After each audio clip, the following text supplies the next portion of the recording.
वैष्णव जान तो तेरे कहिए,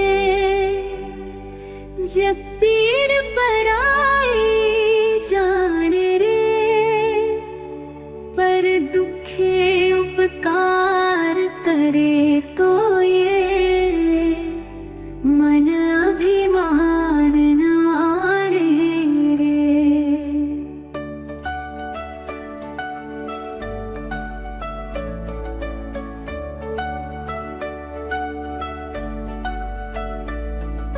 सकल लोकमा सहुने वंदे, निंदा न करे के निरे,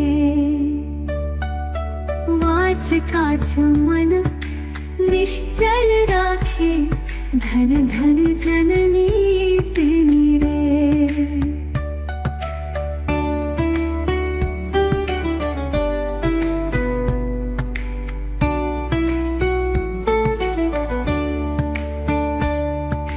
समदृष्टिने कृष्णा त्यागी, पर स्त्री जिरे मातरे, जिह्वा थकी असत्य न बोले, पर धन न बचाले हाथ रे। मोह माया व्यापे नहीं जेने, दृढ़ वैराग्य जेना मन मारे। నమస్కారం నమస్కారం సార్. వ్యూస్ విత్ కేవీఎస్కి స్వాగతం. సాధారణంగా ఎవరైనా వ్యక్తిని మనం పరిశీలిస్తే వాళ్ళలోని కొన్ని అలవాట్లు లేకపోతే వాళ్ళ మంచి లక్షణాలు మరొకటి మనం మాట్లాడుకుంటాం. వాళ్ళు ఏం ఉద్యోగం చేశారు, ఆ ఉద్యోగం ద్వారా వాళ్ళు ఎలాంటి కృషి చేశారు, వీటి గురించి ఆలోచిస్తాం. కానీ ఇప్పుడు మనం మాట్లాడబోతున్న వ్యక్తి స్పెషల్. ఆ స్పెషల్ ఏంటి అంటే గాంధీ. ఆయన నరనరాన గాంధీ ఉన్నారు, రక్తంలో గాంధీ ఉన్నారు. గాంధీ అనే పదం లేకుండా ఆయన మాట్లాడారు. All India radio station director కింద పనిచేసి రిటైర్ అయిన డాక్టర్ నాగసూరి వేణుగోపాల్ గారితో గాంధీ జయంతి సందర్భంగా గాంధీ గారి గురించి, ఆయనకి తెలిసిన విషయాలు, గాంధీ గారి గురించి మనకి తెలియని విషయాలు తెలుసుకుందాం. నమస్కారం అండి. నమస్కారం సుబ్రహ్మణ్యం గారు. ఇప్పుడు నేను మిమ్మల్ని ఇంచుమించుగా ఒక 15 ఏళ్ళ నుంచి ఫాలో అవుతున్నా. మీ పుస్తకాలు చదువుతాను, మీ ఆర్టికల్స్ చదువుతాను, మీరు చేసిన వర్క్స్ చూస్తూ ఉంటాను. ప్రతి చోట మామూలుగా వ్యాసం రాసినా కూడా గాంధీకి సంబంధించిన ఏదో ఒకటి ఉంటుంది, రాయిస్తూ ఉంటారు కూడా. సంబంధం లేని వాళ్ళ చేత కూడా గాంధీ గురించి రాయించిన ప్రజ్ఞ మీది. ఎందుకంటే నేను స్వయంగా అది అనుభవించాను, గమనించారు. ఎస్. అందుకని అసలు ఈ గాంధీ తత్వం, దీని గాంధీ తత్వం అంటే మీకు ఎలా అలవాటు పడింది? అసలు గాంధీ గారు అంటే ఎందుకంత మీకు ఇంత పిచ్చి? సుబ్రహ్మణ్యం గారు, చాలా చాలా ధన్యవాదాలు. గాంధీ జయంతి సందర్భంగా నన్ను పలకరించాలని మీ సంస్థకు ఆలోచన రావడం, మీరు మీ బృందంతో మా ఇంటికి రావడం చాలా ఆనందదాయకమైన విషయం. ఇక గాంధీ గురించి ఎలా ఆసక్తి మొదలైంది, మీరు పిచ్చి అన్నారు అంటే ఒక తీవ్రమైన ఇష్టం అనే అర్థంతో మీరు వాడారని నేను అనుకుంటున్నాను. పాజిటివ్ వర్డ్ అని నేను భావిస్తున్నాను. అది చాలా మందికి ఆసక్తి కలిగించే విషయమే. అంతవరకు నాగసూరి వేణుగోపాల్ అంటే సైన్స్ రచయిత అని ఒక ముద్ర ఉంది. మీ మీడియా మిత్రులకి నాగసూరి వేణుగోపాల్ అంటే టెలివిజన్ కార్యక్రమాలు చీల్చి చెండాడే, టీవీ క్షణం గురించి రాసే, రేడియోలో పనిచేసే పెద్ద ఆయన అని. అలాగే కొందరేమో నార్లని తీవ్రంగా అభిమానిస్తారు అని కొందరు భావించారు. రకరకాలు. అది ఎలా ఉంటుందంటే ఒక కాంతి కిరణం, తెల్లని కాంతి కిరణంలో 7 రంగులు ఉంటాయి. 7 రంగులే కాదు, అవి తగ్గిస్తే 3 రంగులు అవుతాయి, పెంచితే అనంతంగా. అలాగా మీరు చూసేదాన్ని బట్టి ఉంటుందేమో అని నేను భావిస్తాను. అంటే ఉదాహరణకి నేను 86లో యూనివర్సిటీ నుంచి బయట రాగానే ఒక సంవత్సరం వ్యవధిలో 3 వ్యాసాలు వచ్చాయి. ఒకటి ఆంధ్రపత్రికలో, అప్పటి తెలుగు దినపత్రికల సంపాదకీయాల పోకడ గురించి నేను వ్యాసం రాశాను. ఆంధ్రపత్రిక వాళ్ళు, అప్పటికి నేను ఎవరో తెలియదు, యూనివర్సిటీలో చదువుతున్న వాడిని, అది కూడా పూర్తి పేరు రాస్తే ఇంట్లో పాడు చేస్తాడు వీడు, చదువుకోవడం లేదని చెప్తే నేను విజి నాగసూర్ అనే పేరుతో వ్యాసం వచ్చింది. తెలుగు పత్రికల సంపాదకీయాల తీరు మీద ఎడిటోరియల్ పక్కన ప్రధాన వ్యాసంగా వచ్చింది. డేట్ గుర్తుందా? ప్రస్తుతమైన డేట్ అంటే అది 86 ఎగ్జాక్ట్ కంటే మార్చో నేను చూసి మళ్ళీ చెప్తాను. ఓకే. అలాగే రెండో వ్యాసం ఆంధ్రప్రభ ఆదివారం సంచిక, ఉగాదిగా శివరాత్రి సమయం, రంగుల పేజీ, అప్పుడు 8 పేజీలు వచ్చేది. ఆదివారం సంచిక ఫ్రంట్ పేజీలో 1/3 పేజీ వచ్చింది. అది వేమన వాదనలో కవిత అని వ్యాసం. పురాణ సుబ్రహ్మణ్యేశ్వరం గారు ఆయన ఎడిట్ చేసే పత్రికలో, వారపత్రికలో వేమన కవే కాదు అని పాపం ఆయన ఒక స్టేట్మెంట్ ఇచ్చేశారు. ఓహో. అది గ్రంథ సమీక్షలో అంత తెగబడి ఇవ్వాల్సిన స్టేట్మెంట్ కాదని నేను భావించాను, ఇప్పటికీ భావిస్తున్నాను. అందుకని ఆ విభేదిస్తూ వ్యాసం రాశాను, వేమన వాదనలో కవిత అని. అది రెండో వ్యాసం. మూడవది ఆంధ్రజ్యోతిలో 8 పేజీలో, ఇప్పుడు నండూరు రామ్మోహన్ రావు గారు ఎడిటరు, ఒక ఎడిషన్ విజయవాడ నుంచి వచ్చేది, సోలార్ వాటర్ హీటర్ మీద వచ్చింది. ఏంటది? మొదటిదేమో జర్నలిజం, రెండవది సాహిత్యం, మూడవది సైన్స్. కానీ ఒక 10-15 ఏళ్ళు నాగసూరి వేణుగోపాల్ అంటే సైన్స్ రచయిత అని చాలా మందికి ఇప్పటికీ గుర్తుంది. ఇంకా కొందరికి మీడియా విశ్లేషకులు, ఇప్పుడు కొందరికేమో గాంధీ అని అనిపించవచ్చు. అది చూసే తీరు బట్టి ఉంటుందని నేను భావిస్తాను. ఎలా భావించినా నేను మాత్రం ఆనందంగానే స్వీకరిస్తాను. ఇక ఆసక్తి ఎలా మొదలైంది అన్నారు అంటే, ప్రత్యేకంగా మీలాగే అంటే ఎంఏ ఎకనామిక్స్ చేసిన, లేదా మ్యాథమెటిక్స్లో ఎంఎస్సి చేసిన, లేదా సోషల్ వర్క్ చేసిన, గాంధీ గురించి చెప్పండి అంటే ఒక టావ్ రాయగలుగుతారేమో అని నేను అనుకుంటాను. అంతకుమించి అంటే ప్రిసైజ్గా దోషం లేకుండా, ఫ్యాక్చువల్ ఎర్రర్స్ లేకుండా రాయగలిగిన సమాచారం అని నేను అనుకుంటాను. నేను కూడా అదే స్థాయి వ్యక్తి అని అనుకుంటా, ప్రత్యేకంగా ఏం లేదు. అంటే మేము 7వ తరగతిలో ఉన్నప్పుడు ఒక పాఠం ఉండేది, సత్యాగ్రహం. ఆయన సౌత్ ఆఫ్రికాలో కర్ర పట్టుకొని నడిచే ఫోటో ఉంది, లైన్ డ్రాయింగ్. నేను ప్రత్యేకంగా ఏమీ చేయలేదు, కానీ ఆ లక్షణాలు ఎక్కడో అవి ఉన్నాయి. అంటే ఉన్నాయంటే ఆ గాంధీలో ఉన్న ప్రతి లక్షణం కూడా భారతీయ సమాజంలో విస్తృతంగా ఉన్న ధర్మాలే ఆయనలో ఉన్నాయి. ఉదాహరణకి కరోనా టైంలో వాళ్ళు లక్నో నుంచో ఇంకో చోటు నుంచో మన కొచ్చినో లేదంటే హైదరాబాదో బెంగళూరు నుంచి కూడా నడుచుకుంటూ వెళ్ళారు. అక్కడెక్కడ వాళ్ళు హింసకు పాల్పడిన దాఖలాలు లేవు. కానీ అప్పటికి వాళ్ళకి ఆకలితో అలమటిస్తున్నారు, వేల కిలోమీటర్లు నడిచారు, 100 కిలోమీటర్లు నడిచారు. కానీ ఎక్కడ హింస ఎక్కడ లేదు. అది భారతీయ లక్షణం. ఎక్సెప్షను ఉంటుంది, దూషణ చేసేవాడు ఉంటాడు, అసత్యం మాట్లాడేవాడు ఉంటాడు. అందువల్ల అదే పద్ధతి ఆయన. అందుకనే ఆయన చెప్పేది హిమాలయాలంత పాతది, గంగా నది అంత పాతది, నేను చెప్పింది కొత్త విషయం కానే కాదు అని చెప్తాను. అది మామూలుగా సాగింది. ఇక్కడ ఏంటంటే గాంధీ మీద ప్రత్యేకంగా అంటే, మీరు 2000 సంవత్సరంలో ప్రచురణ సంస్థ మ్యాన్ ఆఫ్ ద మిలియనియం ఆయన్ని గుర్తింపు వచ్చినప్పుడు, అంటే 2000 సంవత్సరంలో వరల్డ్ వైడ్ ఒక కాంపిటీషన్ పెడితే మ్యాన్ ఆఫ్ ద మిలియనియంగా, అంటే ప్రపంచంలో అపరూపమైన వ్యక్తిగా గాంధీ పేరు అప్పుడు వార్తల్లో ఉంది. వచ్చినప్పుడు ఒక ప్రచురణ సంస్థ నాతో వ్యాసం రాయమంటే ఇంగ్లీష్లో రాశాను. అది వాళ్ళ పుస్తకంలో, చాలా పుస్తకాల్లో ప్రచురణ అయింది. అది ఒకటి. రెండవది మీరు ఇక్కడ చూస్తున్నారు, ఇది బాపు గారు వేశారు. యాక్చువల్గా గాంధీ అనగానే రకరకాల ఫోటోలు ఉంటాయి. ఆయన ఆల్బమ్ తెప్పించి కొంచెం ఆలోచనాత్మకంగా ఉన్నది అని, ఇది నేను 2010 ప్రాంతంలో ఎంపిక చేసుకున్నది. అప్పటికే ఈ గాంధీ పరిశోధన అది మీకు తెలీదు, ఆసక్తి. దాంట్లో ఏంటంటే రాముడు కృష్ణుడు ఆయన చేయబడుకున్నాడు, సైజు ఫోటో చిన్నగా ఉంటాడు. రాముడు కృష్ణుడు, గాంధీ ప్రధానంగా ఉంటాడు.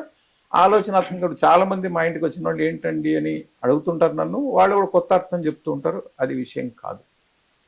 అలాగే 2003లో సైన్స్ వాచ్ అని నా పుస్తకం వచ్చింది.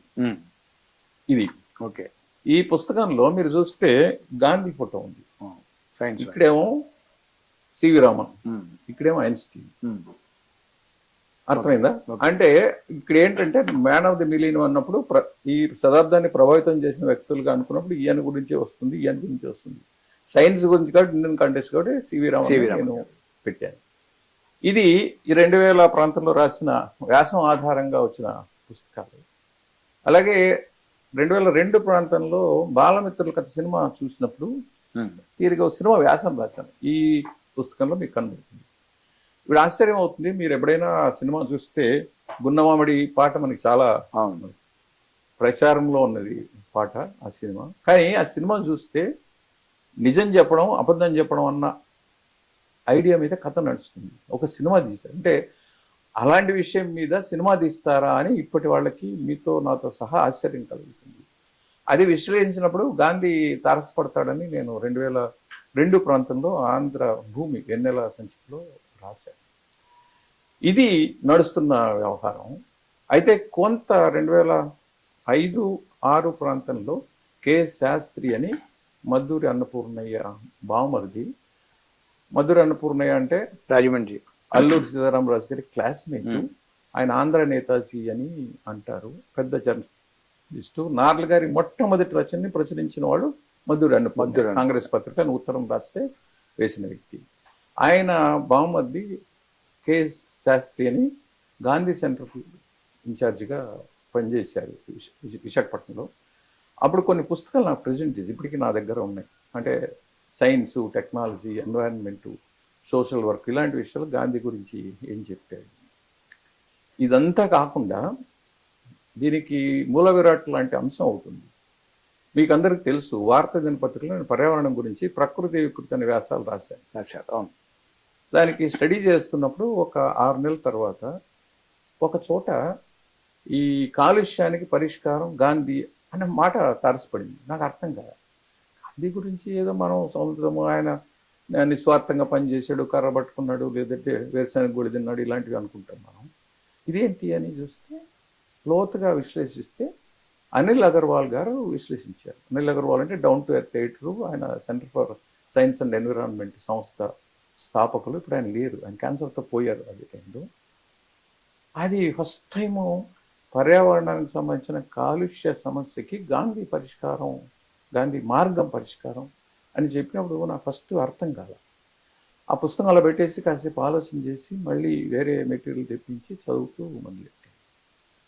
ఆయన 30లోనే పర్యావరణ రక్షణ, కాలుష్యం ఇట్లాంటి మాటలు వాడకపోయినా, ఎకాలజీ, సస్టైనబుల్ డెవలప్మెంట్ వాడకపోయినా, ప్రకృతి మన అవసరాలు తగినంత ఉంటుంది, మన అత్యాశకు దురాశకు తీర్చేదానికి లేదు, మనము కస్టోడియన్స్ మాత్రమే. అంటే ధర్మకర్తృత్వ భావనతో ఆయన చెప్పాడు. ఏంటంటే we received nature from our ancestors, we have to hand over to next generations without much spoiling. మీ అవసరాలకు తగ్గట్టు వాడండి కానీ మీ పారాసిట్ కాదు. దాని ఆధారంగానే మీరాబెన్ చాలా యాక్టివిటీస్ చేశారు, సరళబెన్ చాలా యాక్టివిటీస్ చేశారు. వాళ్ళిద్దరూ ఆయన యూరోపియన్ డాక్టర్స్. సుందర్లాల్ బాబు కూడా అక్కడి నుంచి వచ్చినవాడే. అంటే తర్వాత సరళాబెన్ శిష్యురాలు భర్త ఆయన. అందువల్ల పర్యావరణం గురించి అంటే వెస్ట్లో 72లో మొదలైంది. 70 మనకి ఫస్ట్ మీటింగ్ ఇంటర్నేషనల్గా జరిగింది 72 జూన్ 5. అదే పర్యావరణ దినోత్సవంగా జరుపుకుంటాం. కానీ మన దేశంలో 30s ముందే గాంధీ ప్రపోజ్ చేశాడు. అంటే మీరు మినిమం వాడండి ఏదైనా కానీ. అందుకనే మీరాబెన్ చెప్తుంది లెస్ కార్బన్ అంటుంది ఆయన జీవిత విధానం. అది కొంత ఆసక్తి కలిగింది. ఇది అనిల్ అగర్వాల్ రాసిన విషయము. గాంధీ అక్కడి నుంచి ఆసక్తి మొదలైంది. అయితే ప్రత్యేకంగా అధ్యయనం చేసిన టైం కుదిరేది కాదు. నాకు అన్నం పెట్టేది నా ఉద్యోగం, నాకు ఆసక్తి కలిగించేది నా అధ్యయనం. అయితే ఉద్యోగం ప్రధానం కాబట్టి దానికి కేటాయించాను. ఏదో వార్తాపత్రికల్లో ఒక వ్యాసం చదివినంత మాత్రాన అవదు. అయితే తర్వాత మొన్న గాంధీ 150 జన్మదినోత్సవం సందర్భంగా మండలి బుద్ధప్రసాద్ గారు నాతో ఒక వ్యాసం రాయమన్నారు. అంటే సైన్స్ టెక్నాలజీ, సైన్స్ గురించి రాయండి అంటే పర్యావరణం గురించే కాదు, సైన్స్ అండ్ టెక్నాలజీ అన్న. సరే అని అన్నారు. అప్పుడు నేను తిరుపతిలో అధికార బాధ్యతలు అంటే సంచాలక అధికారిక బాధ్యతలు ఉన్నాయి, సాధ్యం కాలేదు. అధ్యయనం చేయకుండా రాసే అలవాటు లేదు కాబట్టి ఏం చేయలేకపోయాను. అంటే 18 బిగినింగ్లో చెప్పారు ఆయన. అయితే నేను ఏం చేయలేకపోయాను. అదే టైంలో నేను హైదరాబాద్ రావడం అంటే 2018 ఆగస్టు ప్రాంతంలో. తర్వాత మొదలు పెడితే చాలామందికి కూడా ఆశ్చర్యం, నెహ్రూ గాంధీ సైన్స్ గురించి మాట్లాడారా? నేను మొదలెట్టింది సైన్స్ గురించి గాంధీ ఏం చెప్పారు అన్న విషయమే నేను అలా పంకించి చూడడానికి ప్రయత్నం చేశాను. ప్రయత్నం చేస్తే ఒక చిన్న కిటికీలోనో లేదంటే కంతలో చూస్తే ఒక పెద్ద సముద్రం కనపడింది. ఆ సముద్రం ఇప్పటికీ ఆ సముద్రంలాగే అనిపిస్తోంది. అదే ఆశ్చర్యంతోనే నేను చూస్తున్నాను. ఎందుకంటే మన ఆత్మకథలో చూస్తే, అంటే గాంధీ ఆత్మకథలో నాకు కెమిస్ట్రీ ఇష్టము, ల్యాబ్లో సరిగా లేదు కాబట్టి తర్వాత ఈజీ సబ్జెక్టు లైట్ హీట్, అందుకని నేను ఆ సబ్జెక్ట్ తీసుకున్నాను, నాకు ఆసక్తికరంగా ఉంది అని గాంధీ రాస్తాడు బిగినింగ్ చాప్టర్లో. కానీ చాలా మందికి ఏంటంటే అవి గుర్తుపెట్టుకోము, ఏదో మాట్లాడేస్తుంటాము. ఆయన చాలా రాడికల్గా మాట్లాడతారు. శంభుదాస్ అనే అతను దీని మీద పిహెచ్డి చేశాడు. గాంధీ సైన్స్ గురించి ఏం చెప్పాడన్న విషయం పిహెచ్డి చేశాడు.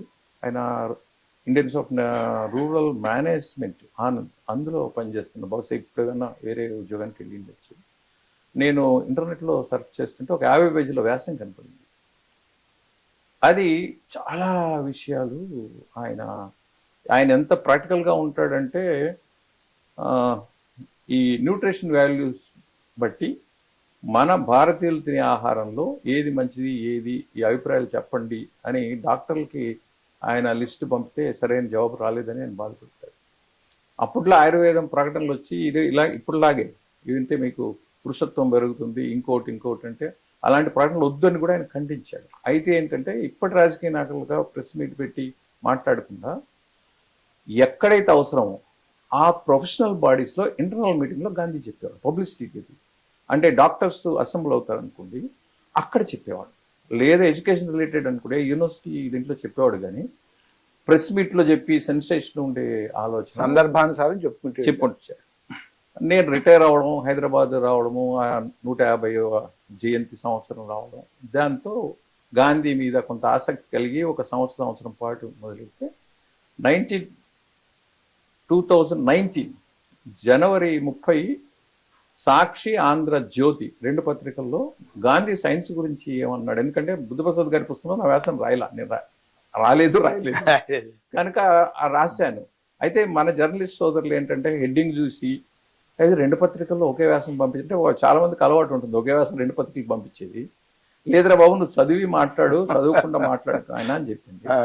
అక్కడ ప్రత్యేకంగా మనకు సైన్స్ డేకి 2 వ్యాసాలు వచ్చాయి. ఇంకా అప్పటి నుంచి చాలా రావడం, పుస్తకాలు రావడం ఇలా.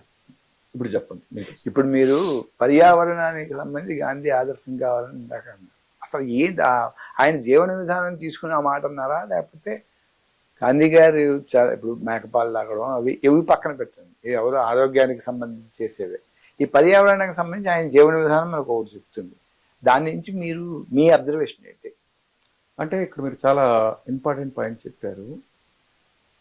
ఆయన చెప్పిన విషయాల ఆధారంగానా లేదా ఆయన పాటించిన జీవన విధానాల ఆధారంగానా? గాంధీలో ఫస్ట్ మనం నేర్చుకోవాల్సింది ఏంటంటే మనసు, ఆలోచన, నోరు, పని. మన భారతీయ సంప్రదాయంలో త్రికరణ శుద్ధి అంటాం. అన్నిట్లో ఎక్కడ తేడా ఉండదు. తేడా అంతా మన ప్రపంచానికి వచ్చింది, రేపటి తరం ఇంకా ఘోరంగా తయారవచ్చు మన భావనలోనే. కాబట్టి ఆయన చెప్పిన దాంట్లోనే కనబడుతుంది, ఆయన జీవన విధానంలో కూడా కనబడుతుంది. ఉదాహరణకి మనం హైదరాబాద్లో ఉన్నాం కదా, ఇక్కడ గోల్డెన్ థ్రెషోల్డ్ ఉంది నాంపల్లిలో. అంటే సరోజిని నాయుడు వాళ్ళ నాన్నగారు నివసించిన ఇల్లు అబిడ్స్లో. మీరు అక్కడ వెళ్తే ఆయన వాడిన మంచం ఉంటుంది, మీరు వెళ్ళి చూడండి. ఆ మంచం మీరు చూస్తే ఒక బెడ్రూమ్, అంటే కొంచెం ఇప్పుడైతే పొదుపు కాబట్టి చిన్న రూమ్లు ఉంటాయి, కొంచెం పెద్ద రూమ్. మీరు వెళ్తే ఒక మూల్లో మన తలుపు కదా ఉన్నట్టు బిగించింటారు, కీళ్ళేమో గోడకి ఇచ్చింటారు. అంటే అవసరమైతే దాన్ని లిఫ్ట్ చేసి 2 కాళ్ళు పెట్టేస్తే మంచం అవుతుంది. లేదా అవసరం లేదనుకుంటే కిందకి ఇచ్చి అది ఆ మూల్లో ఉండిపోతుంది. అంటే అప్పుడు ఏమైనా రూమ్ స్పేస్ పెరుగుతుంది. ఇంకా అవసరం అనుకుంటే అది ఆయన డయాస్ లాగా కూడా ఉంటుంది, దాని మీద కూర్చొని ఆయన మాట్లాడితే మిగతా వాళ్ళు కూర్చొని వింటారు. ఓకే. అంటే ఆయన జీవన విధానంలోనే తక్కువ వనరులు వినియోగించుకోవడం అనేది ఆయన లక్షణం. ఇలాగో మిత్రుడు నాలాంటి వాళ్ళు ఇలాంటి వాళ్ళు వెళ్ళి ఏమంటే క్రికెట్ ఆడమంటారా అన్న, క్రికెట్ అనేది అక్కర్లేదని. అక్కర్లేదంటే ఆయన ఏదో మన దేశ ఆట కాదు కదా, మరి ఏదో వాలీబాల్ అంటే లేదన్నాడు. హాకీ అంటే మన ఇండియన్ ఆట, ఏం అక్కర్లేదు, మీరు ఏ ఆటలు ఆడక్కర్లేదు, మీ శారీరక కష్టం అవసరం, అది మీరు పొలంలో పని చేసుకోండి, మీకు ఆరోగ్యం వస్తుంది, కొంత ప్రొడక్టివిటీ అంటే కొంత వ్యవసాయం తోడ్పడితే మీకు కొంత పంట కూడా వస్తుంది అనే ఆలోచన అయింది. అందువల్ల ఆ పద్ధతి మీరు ఎక్కడ చూసిన ఇంతకుముందు మీకు చెప్పారు, మీరాబెన్ను రెగ్యులర్గా అనేవాళ్ళు ఆయన లైఫ్ స్టైలు లెస్ కార్బన్ అనే, అంటే లెస్ కార్బన్ అంటే అక్కడ పొల్యూషన్ తక్కువ ఉత్పత్తి అవుతుంది. అది ఆయన భోజనం కావచ్చు, భోజనం కూడా ఆయన చాలా తక్కువ తినే వ్యక్తి. ఇప్పుడు కూడా మనం చాలా అమితంగా తినడం ఒక మన జీవిత లక్ష్యంగా, అంటే నేరుగా చెప్పరు కానీ ఫేస్బుక్లో హోటల్కి వెళ్ళామని హోటల్ ముందు నిలబడతారు, కంచం వండామని పెడుతుంటారు. అది చాలా మంది ఆకలితో అలమటిస్తున్నప్పుడు మీరు హోటల్ ముందు నిలబడి మేము వెళ్ళామని చెప్పడం కానీ, ఇన్ని తిన్నామని కానీ చెప్పడం కానీ ఆ కంచంలో వేసుకుంటారు. నిజానికి అంత తింటారా, తినాల్సిన అవసరం ఉందా? నిజంగా యాక్చువల్గా అది లేని వాళ్ళని ఎగసెక్కం చేసినట్టుంటుంది. ఇప్పుడు చాలామంది ఇప్పటికీ ఆకలితో అలమటిస్తున్నారు, ఒక భారతదేశమే కాదు చాలా దేశాలు. కానీ అలాంటప్పుడు మనం చేయొచ్చా అని కొంచెం ఆలోచన చేస్తే మనం చెయ్యం. అయితే ఆ ఇంగితం కోల్పోయాము, చెప్పాల్సిన వాళ్ళు కూడా చెప్పడం లేదు కాబట్టి ఆ సమస్య ఉంది. అందుకనే ఆయన ఏది విషయం చూసినా చాలా సింపుల్గానే మనకు కనబడుతుంది. ఇక్కడ ఉయ్యూరులో మిత్రుడు ఉన్నాడు, ఆయన పుస్తకాలు పంపించినప్పుడు నేను ట్వైన్ వాడాను ప్యాక్ చేసి. ఆయన నాకు ఫోన్ చేశాడు, ఇది గాంధీ మార్గం, ఇది దాసరి ఆళ్వార్ స్వామి గారు కాదండి, గబ్బిట దుర్గా ప్రసాద్, ఇది గాంధీ మార్గం అని ఫోన్ చేశాడు. ఏమైందంటే మీరు ట్వైన్ వాడారు, ఇదంతా ప్లాస్టిక్ ద్వారం వాడతారు అని. ఇది కంఫర్టబుల్ ఉంటుంది కానీ నేను ట్వైన్ ద్వారం వాడాలంటే దాన్ని ధూళి రాలుతుంది, అది తీసి పెట్టాలి, ప్లాస్టిక్ అది. నేను ఎక్కడో అరటిపళ్ళు వస్తాయి మాకు ఇంటికి ఏదో తినడానికి, ఆ ప్యాక్ ట్వైన్ ద్వారం చూస్తుంటాడు, అది జాగ్రత్తగా తీస్తే నేను ఇంకో 1/2 మీటర్ ఉంటుంది, ఓ పుస్తకానికి వాడతాను, నేను ట్వైనే నన్ను వాడతాను. అలా ఆలోచన చేస్తే ఆయనకి ఎందుకు వచ్చింది, ఇది కూడా గాంధీ పద్ధతులు నేర్చుకున్నారా అని అంటున్నాడు. అంటే సరళంగా ఉండడం అనేది ఆయన లక్షణం.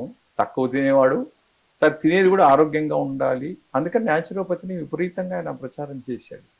ఆయనకి ఏదన్నా డిజార్డర్ వస్తే హెల్త్, లంకణం పరమౌషధం అనే మాట గాంధీ దాకా వెళ్ళక్కర్లా. అంటే మీకు ఏదన్నా అజీర్తి అయినా జ్వరం వచ్చినా మీరు అప్పుడు తినొద్దు అంటాడు, కడుపు కట్టుకోవడమే అంతే. లేదు నిన్న ఈ మధ్య ఒక ఆయన చెప్తున్నాడు, రాత్రి భోజనం మానేస్తే సగం రోగాలు మీ దగ్గరికి రావని చెప్తున్నాడు ఆయన. అంటే ఈ రకాల మనకి కనబడుతుంది.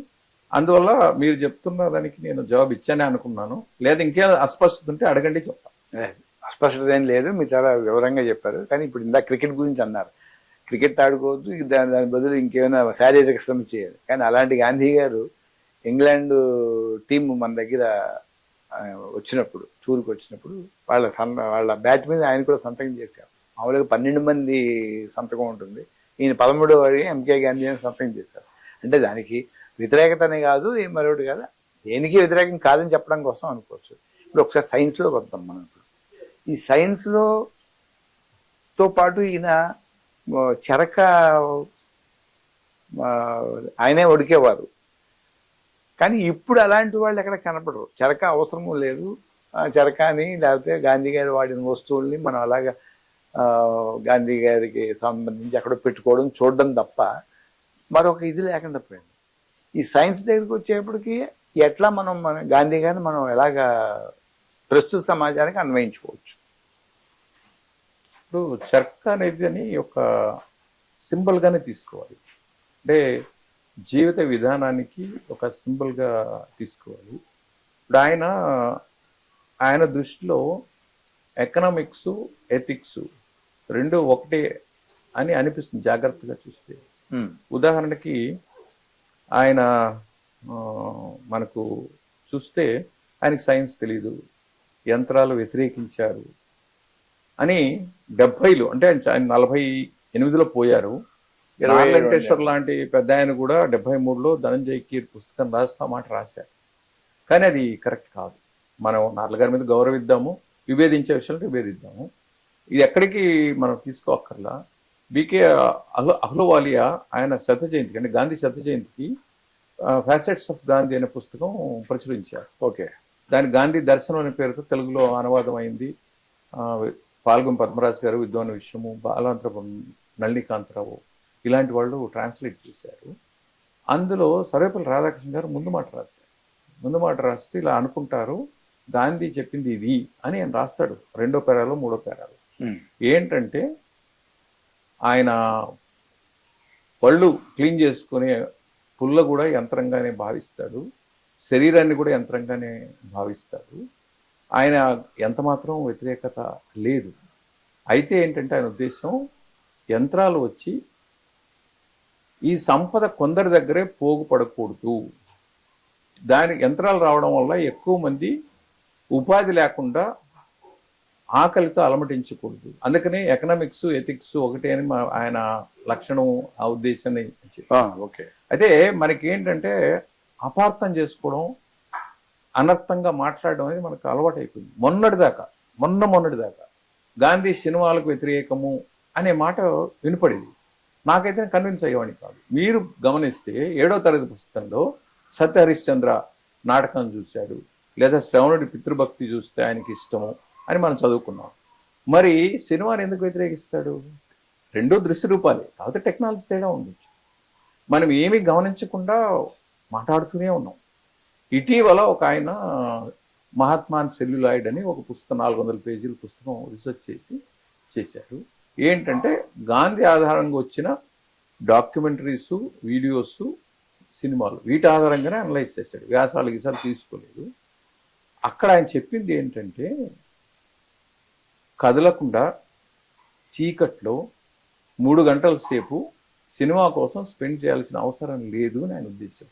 చీకటి, ఇన్యాక్షన్, కూర్చుంటాము, 3 గంటలు స్పెండ్ చేస్తాం.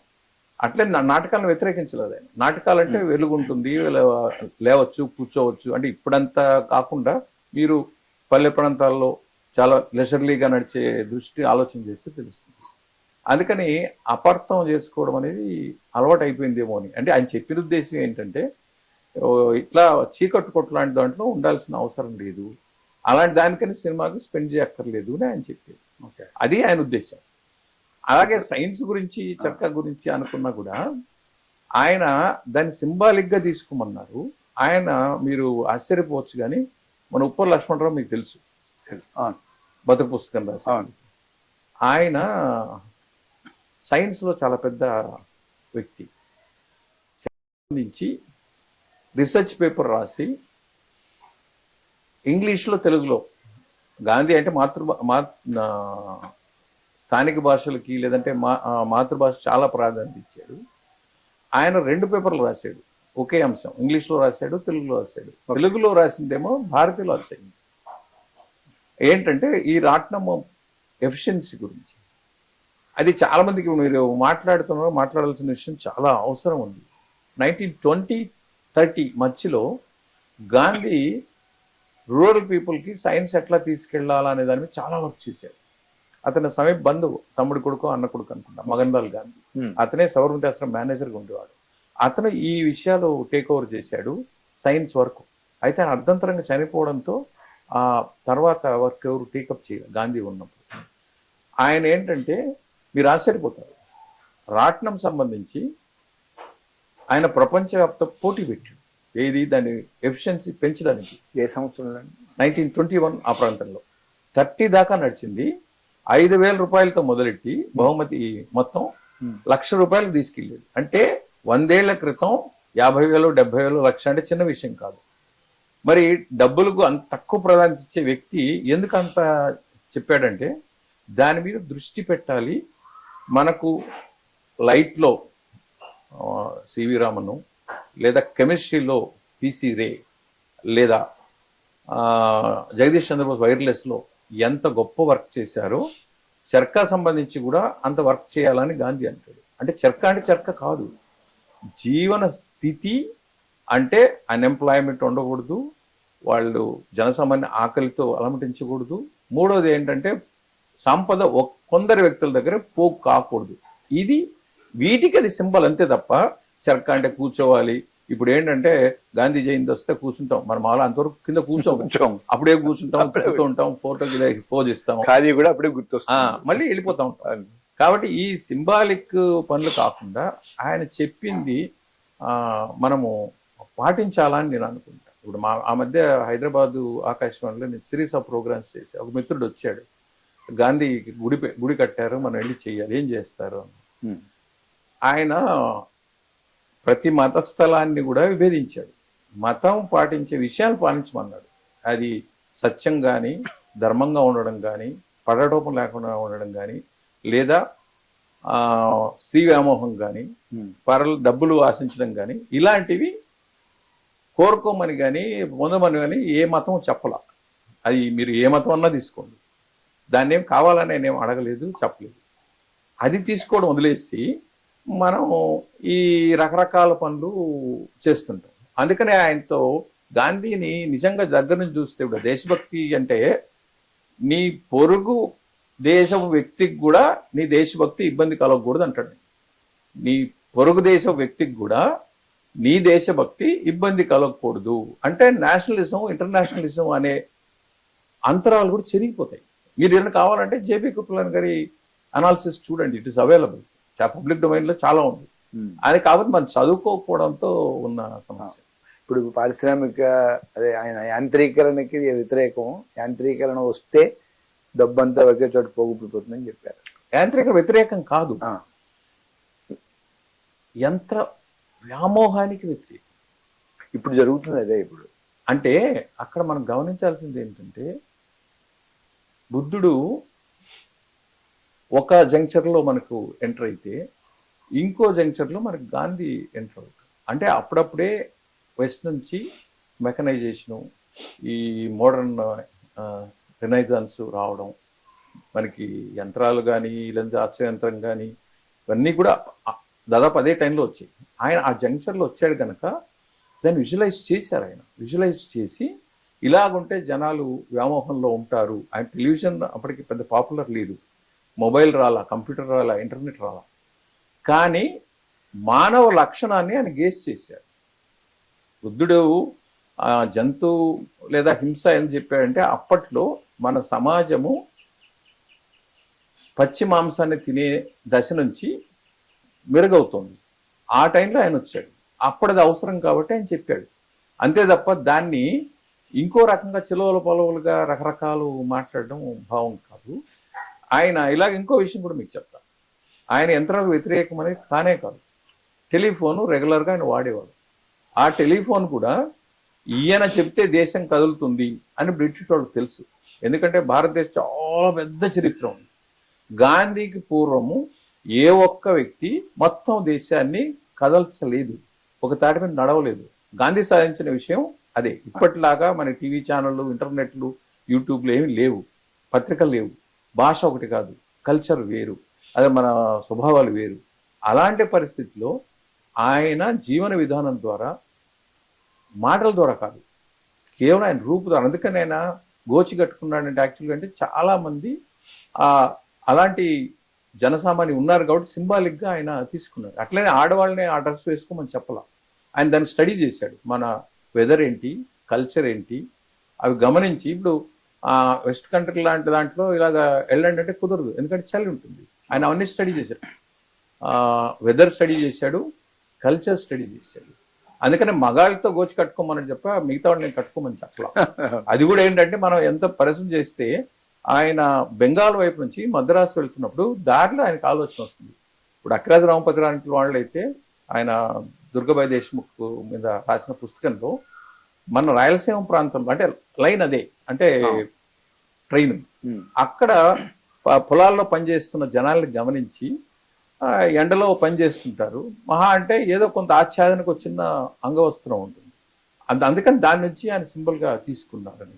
అదే టైంలోనే ఆయన గుండు కొట్టించుకోవడం, మీసాలు తీసేయడం, తర్వాత అప్పటి నుంచి కొల్లాయి కట్టడం ఆయన తీసుకున్నాడు. 1921 అంతకు ముందు దాకా చొక్కావి ధరించే. అవునండి, అవునండి.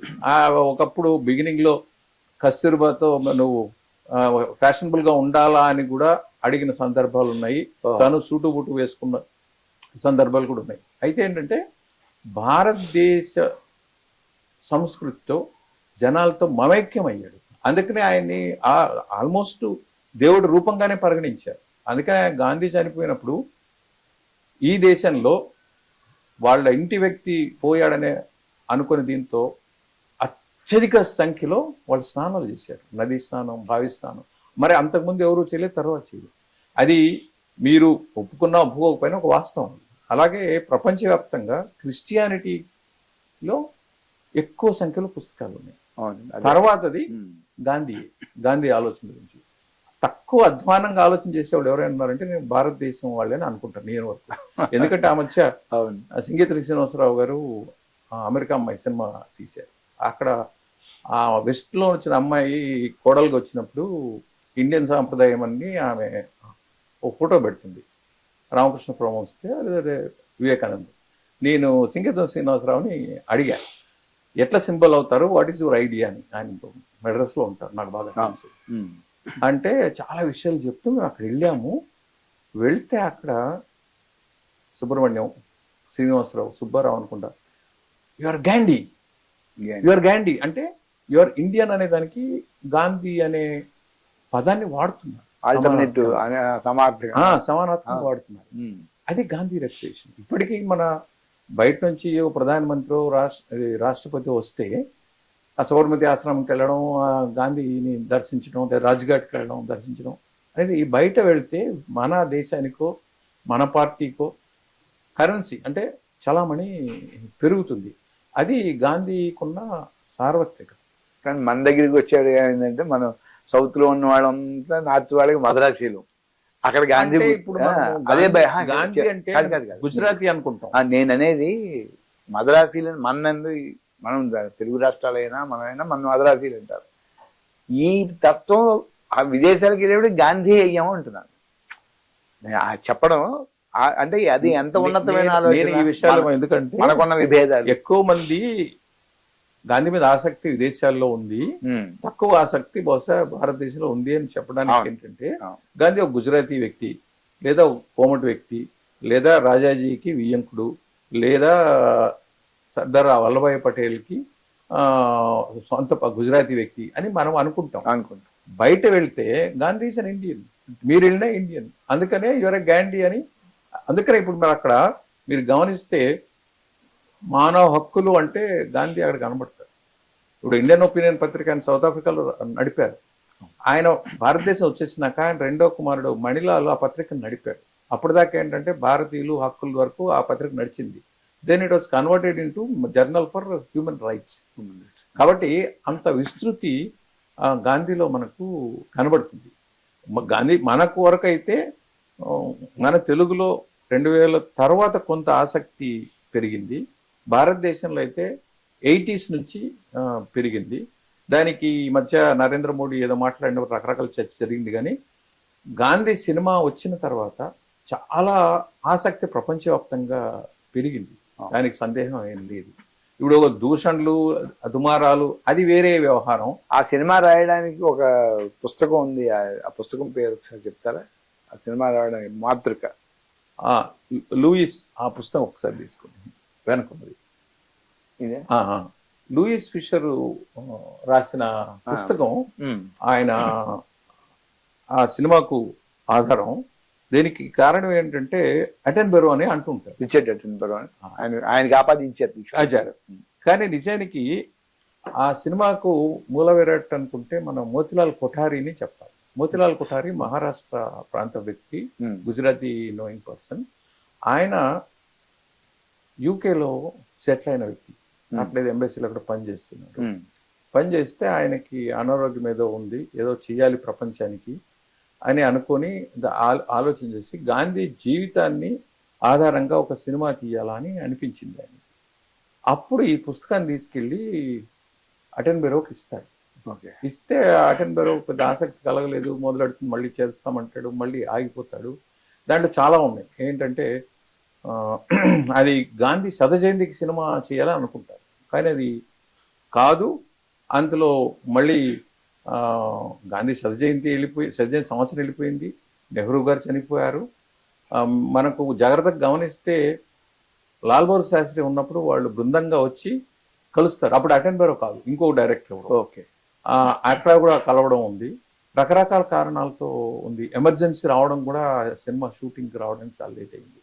సో 69 లోపు రావాల్సింది 82 రాలేదు. అవును. ఆ లూయిస్ ఫిషర్ అనే సైంటిస్ట్ రచయిత ఏంటంటే గాంధీతో 1 వీక్ ఉండి ఆయన ఆ పుస్తకం రాశారు. చాలా గొప్పగా ఉన్న పుస్తకం.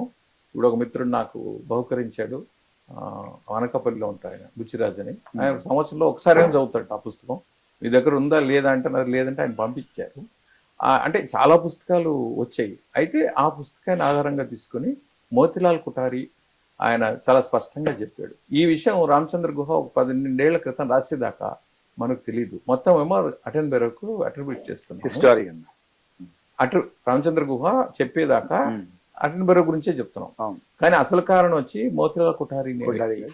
ఈ విషయం కూడా మహాత్మా సెల్యులార్డ్ అనే పుస్తకం గురించి అన్నప్పుడు నేను 3వ వ్యక్తి, ఆ ప్రాంతం ఆ వ్యక్తిని. మొదట మోతిలాల్ కుటారి, నేను 3వ వ్యక్తి. మధ్యలో ఒక సినిమా ప్రొడ్యూసర్, ఆయన 40లో గాంధీని సినిమా తీసేది. కానీ అవి చాలా ఉన్నాయి. అది ఇంకొకసారి విడిగా మాట్లాడాల్సిన విషయం. ఎందుకంటే ఇది మహాసముద్రం, మీరు ఏదనుకున్నారు దాని ప్రకారం. అదే చెప్పండి. అంటే ఇప్పుడు ఇందాక మనం మాట్లాడుకున్నప్పుడు last 200 days of Mahatma Gandhi అనే ఒక బుక్ ఇందాక చూసాం. అది మీరు చదివినప్పుడు అది ఏం వాస్తవం అనిపించిందా, దాంట్లో వాస్తవాలు ఉన్నాయా, ఏమైనా కొంచెం జనరల్గా పుస్తకం రాయడం అంటే కల్పితాలు ఉంటాయి కొన్ని. అలాంటి ఒక సినిమా తీస్తే దాన్ని కొంచెం డ్రామటైజ్ చేయడం కోసం, జనాలు చూడడం కోసం మధ్యలో ఐటమ్ సాంగ్లు ఇలా పెడుతుంటారు. మీకు అలా ఏమైనా అనిపించిందా చదివినప్పుడు? లేదండి, అలాగేం లేదు. యాక్చువల్గా పూర్తి నికార్సైన రికార్డెడ్ విషయాలతోనే రాశారు. డాక్యుమెంట్స్ అన్ని ఉన్నాయని చెప్పారు. ఏంటంటే రాసిన వ్యక్తి కూడా మామూలు వ్యక్తి కాదు. ఐఏఎస్ రిటైర్ అయిన వ్యక్తి అండి. ఆయన్ని నేను 2015లో నేను ఉంటున్న ఇందిరానగర్ మద్రాసులో దగ్గర, అంటే గాంధీ జయంతి రోజు వెళ్ళి ఆయన కలిశాను కూడా. ఈ మధ్య పోయారు. ఆయన ఏంటంటే లాహోర్ ప్రాంతంలో ఉన్న సెటిల్ అయిన దక్షిణ భారతీయ, అంటే తమిళ కుటుంబానికి చెందిన వ్యక్తి. ఈ స్వతంత్రం వచ్చినప్పుడు 2 దేశాలకు విడిపోయినప్పుడు కొందరు అక్కడి నుంచి వచ్చేసారు చాలామంది. అట్లా వచ్చిన కుటుంబాల్లో ఆస్తులు పోగొట్టుకుని వచ్చిన కుటుంబాలకు చెందిన వ్యక్తి అతను. అతనికి ఆ చరిత్ర తెలుసు, చరిత్ర చేసిన గాయాల విషాదం కూడా ఆయనకి తెలుసు. అందుకని చివరి దశలో, అంటే 1947 మనకు స్వతంత్రం వచ్చింది. 97 అంటే 50 ఏళ్ల సందర్భంగా హిందూ పత్రికలో ఆయన ధారావాహికంగా రాశారు. అంటే Gandhi August 15th mid point లాగా అనుకుని గాంధీ వర్ధంతి అంటే జనవరి 30తో, అంటే 1998 జనవరి 30th ఎండ్ అయింది. దాని వెనక 200 రోజులు, అంటే మోర్ దాన్ హాఫ్ ఇయర్ ఏం జరిగింది అని ఆయన చాలా బ్రిలియంట్ ఐడియా. అది ఏంటంటే పాకిస్తాన్ విడిపోవడము, లేదంటే మన రాష్ట్రం ఏర్పడడం, దేశం ఏర్పడడం, గాంధీ చనిపోవడం, మధ్యలో ఈ కాంతిసీకుల సమస్య, విపరీతంగా జనాలు చంపబట్టడం, హింస. కలకత్తా ప్రాంతంలో ఆయన గాంధీ స్వతంత్రం వచ్చినప్పుడు ఆయన ఢిల్లీకి రాలా, ఆయనకి ఇష్టం లేదు కూడా ఈ సెలబ్రేషన్ అనే కాదు. ఆయన రాష్ట్రాలు విడిపోవడం, మతాల కారణంగా దేశం విడిపోవడం అనేది ఆయనకి ఆలోచన కాదు, అది ఆయనకి అంగీకారం కాదు. అందుకని అంతకు మించి కలకత్తా ప్రాంతం నౌకాలి విపరీతమైన హింస జరిగింది. ఎందుకంటే అక్కడ ఇప్పుడు బంగ్లాదేశ్గా అని పిలువబడుతున్న ప్రాంతం, అలాగే ఇటువైపు పాకిస్తాన్, పంజాబ్ ఈ ప్రాంతం, ఈ 2 ప్రాంతాల్లో కూడా విపరీతమైన హింస జరిగింది. ఇక్కడ పంజాబ్ ప్రాంతంలో మన మిలిటరీ సాధించిన ఇంతమంది, ఇక్కడ కూడా మిలిటరీలో మన సైనికులు కూడా చాలా మంది చనిపోయారు. అదే మీరు నెహ్రూ తెగ బాధపడతారు, మీరు అది రెఫర్ చేస్తే తెలుస్తుంది. ఈయన అక్కడ ముస్లిం వ్యక్తి, బెంగాల్ చీఫ్ మినిస్టర్. గాంధీ అతను ఒకే ఇంట్లోనే ఉండేవాళ్ళు, వాళ్ళు కలిసి వెళ్ళినా కలిసి వెళ్ళేవారు. ప్రెస్తో మాట్లాడి ఇద్దరు కలిసే మాట్లాడు, లేకపోతే విడిగా మాట్లాడితే ఇంకా రకరకాలు. ఇప్పుడు పెద్ద ఆశ్చర్యమేం లేదు, ఎందుకంటే చిలవలు పొలవలు చేయడం అనేది ఇప్పుడని కదా, అది మానవ స్వభావం, రకరకాలు ఉంటుంది. ఇది ఈ పద్ధతిలో 30లో 40లో స్వతంత్రోద్యమంలో పాల్గొన్నారు అని చెప్పినా కూడా మనం తీసుకోవడానికి అనుమానించాలి. ఈ మధ్య చెప్తూ ఉంటారు. ఎందుకంటే గాంధీ గారితో తిరిగినట్టు చెప్పేవాళ్ళు ఉన్నారు కానీ మనం ఆ డేట్స్ చూసుకొని అందులో సత్యం ఎంత ఉంది, అసత్యం ఎంత ఉంది, ఆయన జీవిత ఇది కాలం ఎంత ఏంటి మనం చూసుకోవాలి. కాబట్టి మహా అంటే నేను చూసిన వాళ్ళు గాంధీని దూరంగా చూసిన వాళ్ళు కొందరిని కలిశారు. ఓకే, అంటే వాళ్ళు చాలా చిన్న వయసులో, అంటే జమున గారు వాళ్ళ అమ్మ భుజాల మీద కూర్చొని ట్రైన్లో వెళ్తున్న గాంధీని చూశారు. ఇప్పుడు మోహన్ కంద ఐఏఎస్ ఆఫీసర్, మన సీతారాం యెచూరి బావు గారు, ఆయన గాంధీ పేరునే మోహన్ అని పెట్టారు. కంద అనేది ఇంటి పేరు. ఓకే, ఇలాగా మనకి చాలా మంది కనబడతారు. అంతేగాని గాంధీతో నేరుగా సంపర్కం ఉన్నవాళ్ళు లేరు, ఉండే అవకాశం లేదు. అంతేకాదు స్వతంత్రం ఉద్యమంలో పాల్గొన్న వాళ్ళు కూడా ఇప్పుడు దాదాపు లేరనే చెప్పాలి. లేరు అంటే ఏదో 42, 43లో ఉన్నవాళ్ళు ఇప్పుడు ఉంటే ఉండొచ్చు, 46లో ఉంటే ఉండొచ్చు. అయితే గాంధీతో వాళ్ళకి అంత సంపర్కం ఉంటుందా అంటే సందేహపడాలి. ఎందుకంటే ఆయన ఇంటర్నేషనల్ ఫిగర్ అయ్యారు అప్పటికే. ఎందుకంటే గాంధీ ఉన్న పీరియడ్ ఏంటంటే ఇప్పుడు మనం అర్థం చేసుకోవాల్సింది, 2 ప్రపంచ యుద్ధాల మధ్య ఆయన భారత పోరాటం, ఆయన ప్రస్థానం మొత్తం అంతా, భారత స్వతంత్రోద్యమం 2 ప్రపంచ యుద్ధాల మధ్యకాలంలో జరిగింది. ఆ 2 ప్రపంచ యుద్ధాలు అనేవి హింస స్థాయికి సింబల్. మొదటి ప్రపంచ యుద్ధం అయితే సముద్రాల మీద జరిగితే, రెండో ప్రపంచ యుద్ధం ఆకాశంలో జరిగింది, బాంబులు వచ్చాయి. అంటే హింస అనేది ఏ స్థాయికి పెరుగుతుంది, టెక్నాలజీ అనేది ఈ యుద్ధానికి ఎట్లా దోహదపడుతుంది వినాశనానికి అని చెప్పడానికి కూడా అది. అందుకనే time మ్యాగజైన్లో 1930లో he became man of the year. అది చిన్న విషయం కాదు. ఎందుకంటే శాంతి గురించి ఆలోచన చేసినప్పుడు, సహృదయత గురించి ఆలోచన చేసినప్పుడు, సమన్వయం గురించి ఆలోచించినప్పుడు గాంధీ ఖచ్చితంగా అవసరం ఉన్న వ్యక్తి. కాబట్టి గాంధీతో పరిచయం ఉన్న వ్యక్తులంటే సాధ్యం కాదు, చెప్పినా మనం పఠించుకోవాల్సిన అవసరం లేదు. అయితే గాంధీ ఆదర్శాలు లేదా ఆయన చెప్పిన విషయాలు పాటించేవాళ్ళు సైలెంట్గా పాటిస్తున్నారండి. వాళ్ళు ప్రచారానికి ఇప్పటికీ బయటికి రావడం లేదని కాదు. వాళ్ళు ఏంటంటారంటే ప్రచారము ఆర్భాటం అక్కర్లేదు, మనం పని చేసుకుంటాము. ఒక ఉదాహరణకు ఒక రచయిత పేరు చెప్తాను. ఆయన నేను విజయవాడలో పనిచేసే కాలంలో, అంటే 96, 97 నుంచి పరిచయం ఉంది. ఈ మధ్య ఆయన సలీం ఆయన న్యాచురోపతి మీద పుస్తకం ట్రాన్స్లేట్ చేసి గాంధీ పుస్తకాన్ని ఆయనే ప్రచురించాడు. ఇప్పుడు నాకు సలీం చాలా కాలంగా తెలుసు, కానీ ఈ విషయం నేను గాంధీ మీద రీసెర్చ్ చేసినాక నాకు బయట వచ్చిన విషయం. కాబట్టి ఎవరు ప్రచారం చేసుకోరు. అందువల్ల ఆ లెక్కన మనకు కనబడుతుంది సార్. గాంధీ ప్రభావము అర్థం చేసుకుని మాట్లాడిన వాళ్ళు ఇప్పుడు రామ్మనోహర్ లోహియా చాలా గొప్ప వ్యక్తిగా నేను పరిగణిస్తాను. ఎందుకంటే గాంధీ ప్రిన్సిపల్స్ని ఇన్ ట్రూ స్పిరిట్ తీసుకున్న వాళ్ళు లోహియానే. ఎందుకంటే ఆయన ఉప్పు సత్యాగ్రహం విషయం మీద జర్మనీలో పిహెచ్డీ చేశాడు 33 ఆ ప్రాంతంలో. ఐన్స్టీన్ కలిశాడు, గాంధీని ఎలాగో కలిసి ఉంటాడు, అంత వ్యక్తి. కానీ మనం నెహ్రూని ఆయన వారసుడు అనుకుంటాము, కొందరేమో వినోబా భావేని వారసుడు అంటాం. ఈయన రాజకీయ వారసుడు అయితే కావచ్చు. అయితే పూర్తి గాంధీ సిద్ధాంతాలు నెహ్రూ పాటించారా అంటే అది సందేహమే, అది వేరే సబ్జెక్టు. అలాగే భావే కూడా ఆచారము, ఇది ఉపవాసము ఇలాంటి విషయానికి సింబాలిక్, కానీ అన్నిటికీ కాదు. అది కూడా ఆయనేమి పాపం మనం చేసే ప్రచారం. కానీ లోహియా ఎంత జాగ్రత్తగా అనలైజ్ చేస్తాడంటే, ఇప్పుడు అహింస ఉంది లేదా సత్యాగ్రహం ఉంది. ఆయన మన పురాణ కథల నుంచి 2 ఎగ్జాంపుల్ చెప్తాడు. ప్రహ్లాదుడు చెప్తాడు, సీతను గురించి చెప్తాడు. ఎవరు? లోహియా. అది ఎక్కడో పుస్తకానికి ఇస్తూ ఆ 2 పేర్లు మెన్షన్ చేసి రాస్తే మనం ఇంటర్ప్రిట్ చేస్తున్నాం. అవును, అంటే ఆమె లంకలో ఉంది, పూర్తిగా వ్యతిరేకమైన వాతావరణము.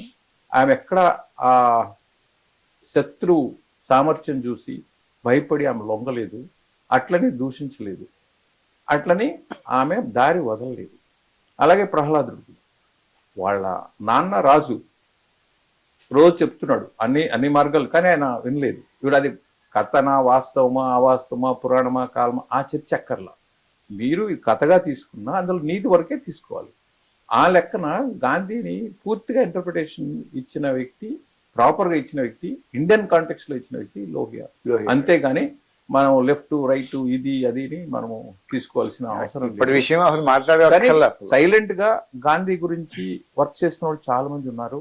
నేను ఈ వర్క్ మొదలెట్టినాక నాకు మిత్రులైన ఉన్నవాళ్ళు చాలా మంది ఉన్నారు. గర్మెళ్ళ నారాయణ అని వాళ్ళ నాన్న ఫ్రీడమ్ ఫైట్, ఆయన పహిల్వాన్ అట. దండి సత్యాగ్రహం అప్పుడు చేతిలో ఉప్పు తీసిన గోదావరి జిల్లాలో ఆ 2-3 గంటలు పోలీసులు కొడితే ఆయన ఈ పిడికిలి వదలలేదట, పిడికిల్లో ఉప్పు ఉండేది. అది వాళ్ళ నాన్నగారు. ఆయన గరిమెళ్ళ నారాయణ అని ఈ ఇటీవల చనిపోయారు. నా హరిత గాంధీ ఏమో పుస్తకాన్ని ఆయనకి అంకితం ఇచ్చాను. నన్నైతే మహా ఆనందంగా అసలు ప్రేమించేవాడు, ఇష్టపడేవాడు. ఆయన బాంబేలో ఉండేవాడు, హైదరాబాద్ కంపల్సరీగా వచ్చి నాతో కలిసి వెళ్ళేవాడు. అలాంటి వాళ్ళు చాలా మంది ఉన్నారు. ఇప్పుడు గాంధీకి అంబేద్కర్కి వైరుధ్యం అని, లేదా గాంధీకి నెహ్రూకి వైరుధ్యం అని, లేదా పటేల్ ఎందుకు ప్రైమ్ మినిస్టర్ కాలేదని, లేదా నేతాజీని ఎందుకు విభేదించి, ఇట్లాంటివి రకరకాలు మాట్లాడతారు. భగత్ సింగ్ అన్ని స్టాండర్డ్ క్వశ్చన్ లాంటివి మాట్లాడుతూ ఉంటారు. కానీ ఆ కాలానికి ఏది ఔచిత్యమో, ఏది ఎక్కువ మంచి కలుగు చేస్తుందో అలాంటి నిర్ణయాన్ని గాంధీ గారు తీసుకున్నారు. అంతే తప్ప మనకు అరకొర పరిజ్ఞానంతో యంత్రాలు అన్నప్పుడు ఫోన్ వాడారని చెప్తున్నాను. మన ఇక్కడ ఉంది national institute of amateur radio అని మన హైదరాబాద్ లో గాంధీ రాజీవ్ గాంధీ స్టాచ్యూ ఉంది కదా, అక్కడ పెట్టడానికి ఆయన అమెచ్యూర్ రేడియో వాడేవారు కనుక ఇన్స్టిట్యూట్ హ్యామ్ రేడియో దాని ఫౌండర్ ఉన్నారు సూరి రామ్మూర్తి అని. ఆయన 80 ఏళ్ల వయోవృద్ధుడు. ఆయన చెప్పేది ఏంటంటే హ్యామ్ రేడియో వాడేవాళ్ళు 150 మంది దాకా గాంధీకి మిత్రులు. ఓహో, అంటే that was the only communication అప్పట్లో. ఎందుకంటే ఇప్పుడు మనం ఏంటంటే మనం ఇయర్ ఫోన్స్ పెట్టుకుంటాం, ప్రయత్నం చేస్తాము. హ్యామ్లో ఎవరు లైవ్ లో ఉంటే వాళ్ళు మనకు పలకరిస్తారు. మొన్నటి దాకా ఇంటర్నెట్ వచ్చేదాకా గిఫాన్లు వచ్చినప్పుడు హ్యామ్ రేడియో ఒకటే ఉండేది మనకు, మీకు కూడా తెలుసు ఆ విషయం. కాబట్టి ఆయన యంత్రాలకు వ్యతిరేకం అనేది ఎంత ఇదో అంటే ఉన్నదాన్ని ఆయన వినియోగించుకున్నారు. అది ఆయన పత్రికలను ఆయన వాడాడు. ఆయన ఒకవేళ ఇప్పుడు ఉండింటే టెలివిజన్ కూడా వాడింటాడు, రేడియో కూడా వాడింటాడు, ఖచ్చితంగా బుద్ధుడైనా వాడింటాడు. ఎందుకంటే that is the way of communication to reach maximum people. అయితే మన కంటెంట్ మీద మనం దృష్టి పెట్టాలి కానీ మార్గం మీద కాదు. అందుకని ఆయన లక్ష్యం ఎంతసేపు మీరు ఎక్కడికి వెళ్తారు, ఏ దారిలో వెళ్తారు అనేది ప్రధానం. అందరికీ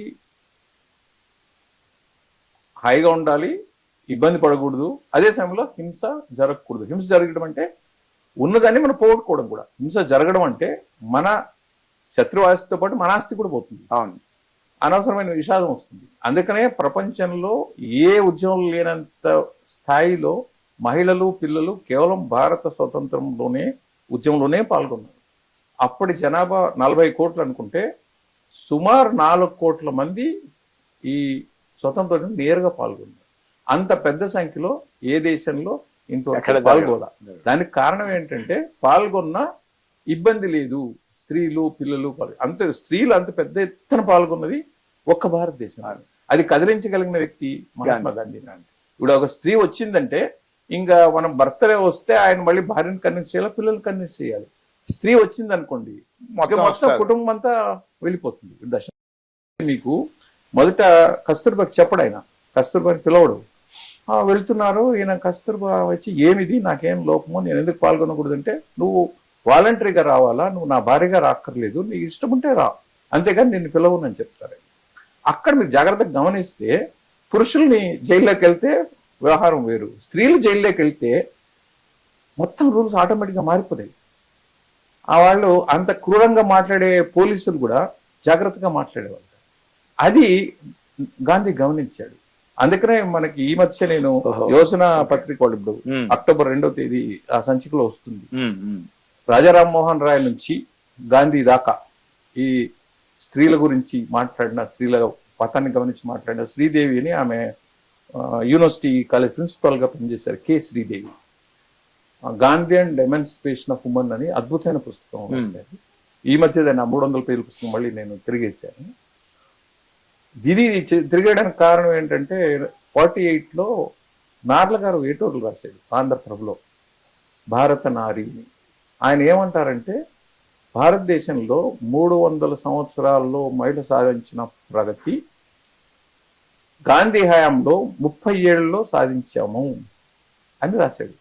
అంతకుముందు 300 సంవత్సరాలు అయితే ఎంత ప్రగతి సాధించామో కేవలం 30 ఏళ్ళు అంటే 15-45 మధ్య.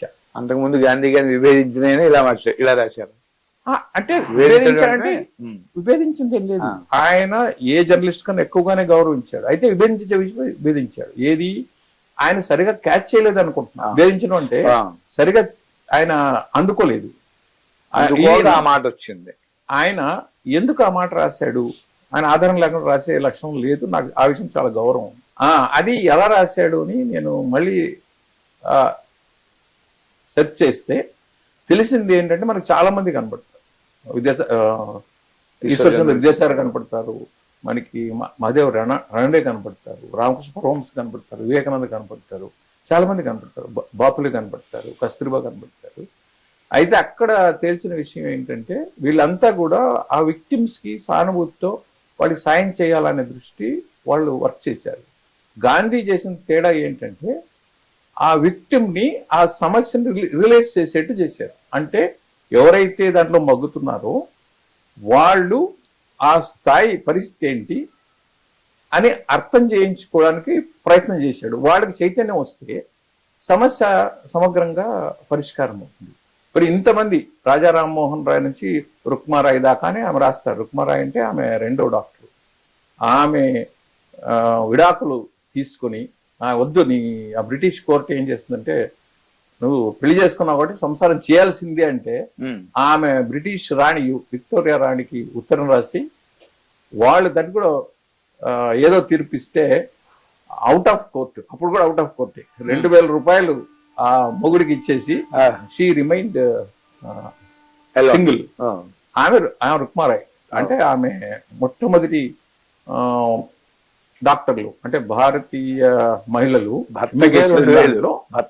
మూడో డాక్టర్ అంటే భర్త వదిలించుకోవడానికి డబ్బులు ఇచ్చింది.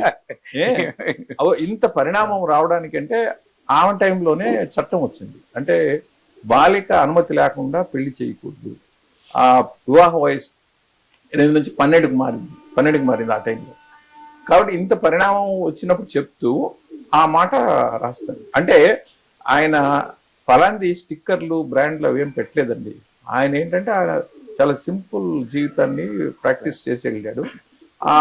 ఆ విఘ్నత సహేతుకత ఆయన జీవితంలో ఉంది. ఇందాక మీరన్న ఒక మాట చాలా బాగా నచ్చింది నాకు. 300 సంవత్సరాల్లో భారత మహిళ సాధించిన విజయాన్ని ముందుకు ఏ రకంగా అభివృద్ధి చెందాలని గాంధీ గారి సమయంలో 30 సంవత్సరాలు చేరారు. ఒకవేళ గాంధీ గారు ప్రధానమంత్రి అయ్యి ఉంటే, అంగీకరించి ప్రధానమంత్రి అయ్యి ఉంటే మన ఇంట్లో వంట చేస్తూ ఉండేవాడు లేదండి. అదే నా ఉద్దేశం. వాళ్ళు ఇంకా పెరిగి ఉండేవారు, ఇంకా ఇలా సప్రెస్ అవ్వగలరా? లేదు, నేనైతే అలా అనుకోవడం. యాక్చువల్ గా దోపిడీ అనేది ఇటు నుంచి అటు చేసినా అటు నుంచి ఇటు చేసినా రెండు తప్పే. పురుషాధిపత్యం ఎంత చెడ్డదో స్త్రీయాధిపత్యం కూడా అలాగే అనాలి. కాబట్టి ఇదేదో మన చమత్కారానికో లేదా అనడానికే మీరు అనొచ్చు. కానీ ఆయన ఏం చెప్పాడంటే ఆ కిచెన్ వంట చేయడం గురించి కూడా చెప్పాడు. ఏంటంటే మీరు ఎక్కువ టైం కిచెన్ లో ఉండొద్దండి మహిళకు చెప్పాడు. మీరు రుచిగా వంట చేయొద్దు, చేసే మళ్ళీ వంటలు చేసి బొజ్జలు పెంచుకునే సమాజం మనకి వచ్చింది.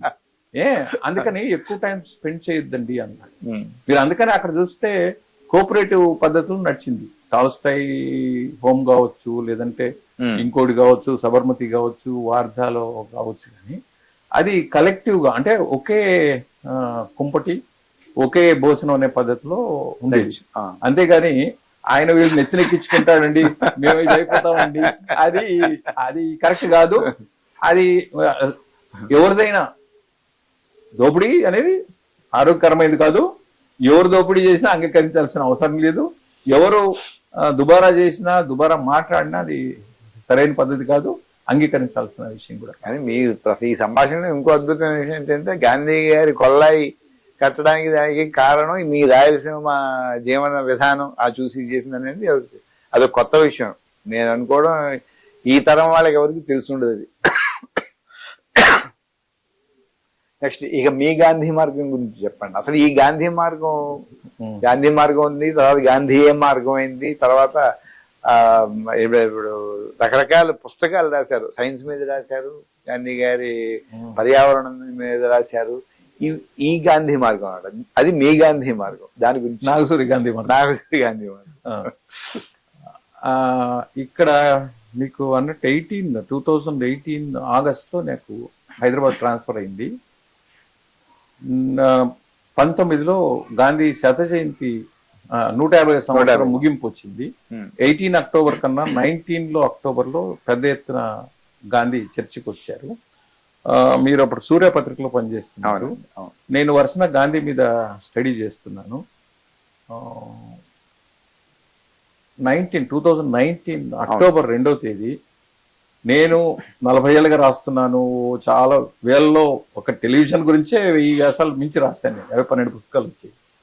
6000 ఉంటాయా 10,000 ఉంటాయా నేనేం లెక్క వేయలేదు, సాధ్యం కాదు, నాకు ఆసక్తి కూడా లేదు. కానీ ఆ రోజు 2019 అక్టోబర్ 2 5 పత్రికల్లో నా వ్యాసం ఉంది గాంధీ మీద. అది అన్ని పత్రికలు, ప్రధాన పత్రికలు అన్నిట్లో. అది మీరు అప్పుడు సూర్యలో ఉన్నారు, ఒక అపరూపమైన అవకాశం, గెస్ట్ ఎడిటర్లు నాకు రాయించారు. అలాగే ఆంధ్ర భూమి, సాక్షి, ఆంధ్రప్రభ ఇలా అన్నిట్లో కూడా వచ్చాయి. నేను చాలా కాలంగా రాస్తున్నా కానీ అయితే ఒకే రోజు 2 వ్యాసాలు వచ్చిన సందర్భాలు కూడా చాలా ఉన్నాయి.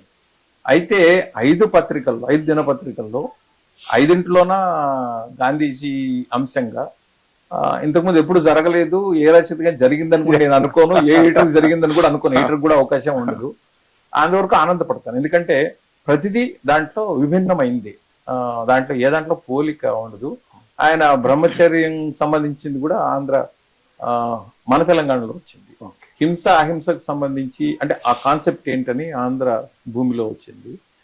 ఇలాగా గాంధీ రెలవెన్స్ ఏంటని సాక్షి వాళ్ళు అడిగితే కొన్ని కారణాలు చెప్పి వై గాంధీ ఈజ్ రెలవెంట్ అని రాశాను. ఆంధ్రప్రభలో అయితే మొత్తం ఆయన జీవితాన్ని ఒక 15 పాయింట్లో తీసుకుంటే ఏం చెప్తామని చేశాను. ఇది ఇంకా నా పుస్తకాలు వ్యవహారం అని మాట్లాడితే నేను 18లో వచ్చానండి. 19 జనవరి నుంచి వర్క్ మొదలైంది. జనవరి 30వ తేదీ సాక్షిలో వ్యాసం వచ్చింది. ఫిబ్రవరి 28 సైన్స్ డేకి 2 పత్రికల్లో వచ్చింది. అలా వస్తున్నప్పుడు ఆ సంవత్సరం 19లో చెప్పే 5 వ్యాసాలు వచ్చాయని. డిసెంబర్లో కోదాటి రంగారావు, సార్ మీ వ్యాసాలు వచ్చాయి, నేను పుస్తకం వెయ్యాలి, 5 వ్యాసాలను 10 వ్యాసాలైనా నాకు చాలు అని ఆయన చెప్పారు. తెలంగాణ రాష్ట్ర గాంధీ స్మారక నిధి తరఫున ఒక 12 వ్యాసాలతో పుస్తకం వచ్చింది. అది 2020 జనవరిలో అచ్చయింది. మనం అప్పటి గవర్నరు తమిళిసై గారు రిలీజ్ చేయాలి. అయితే కరోనా వాయిదా పడిన రకరకాల కారణాలతో కరోనా రావడంతో ఆవిష్కరణ జరగల. తర్వాత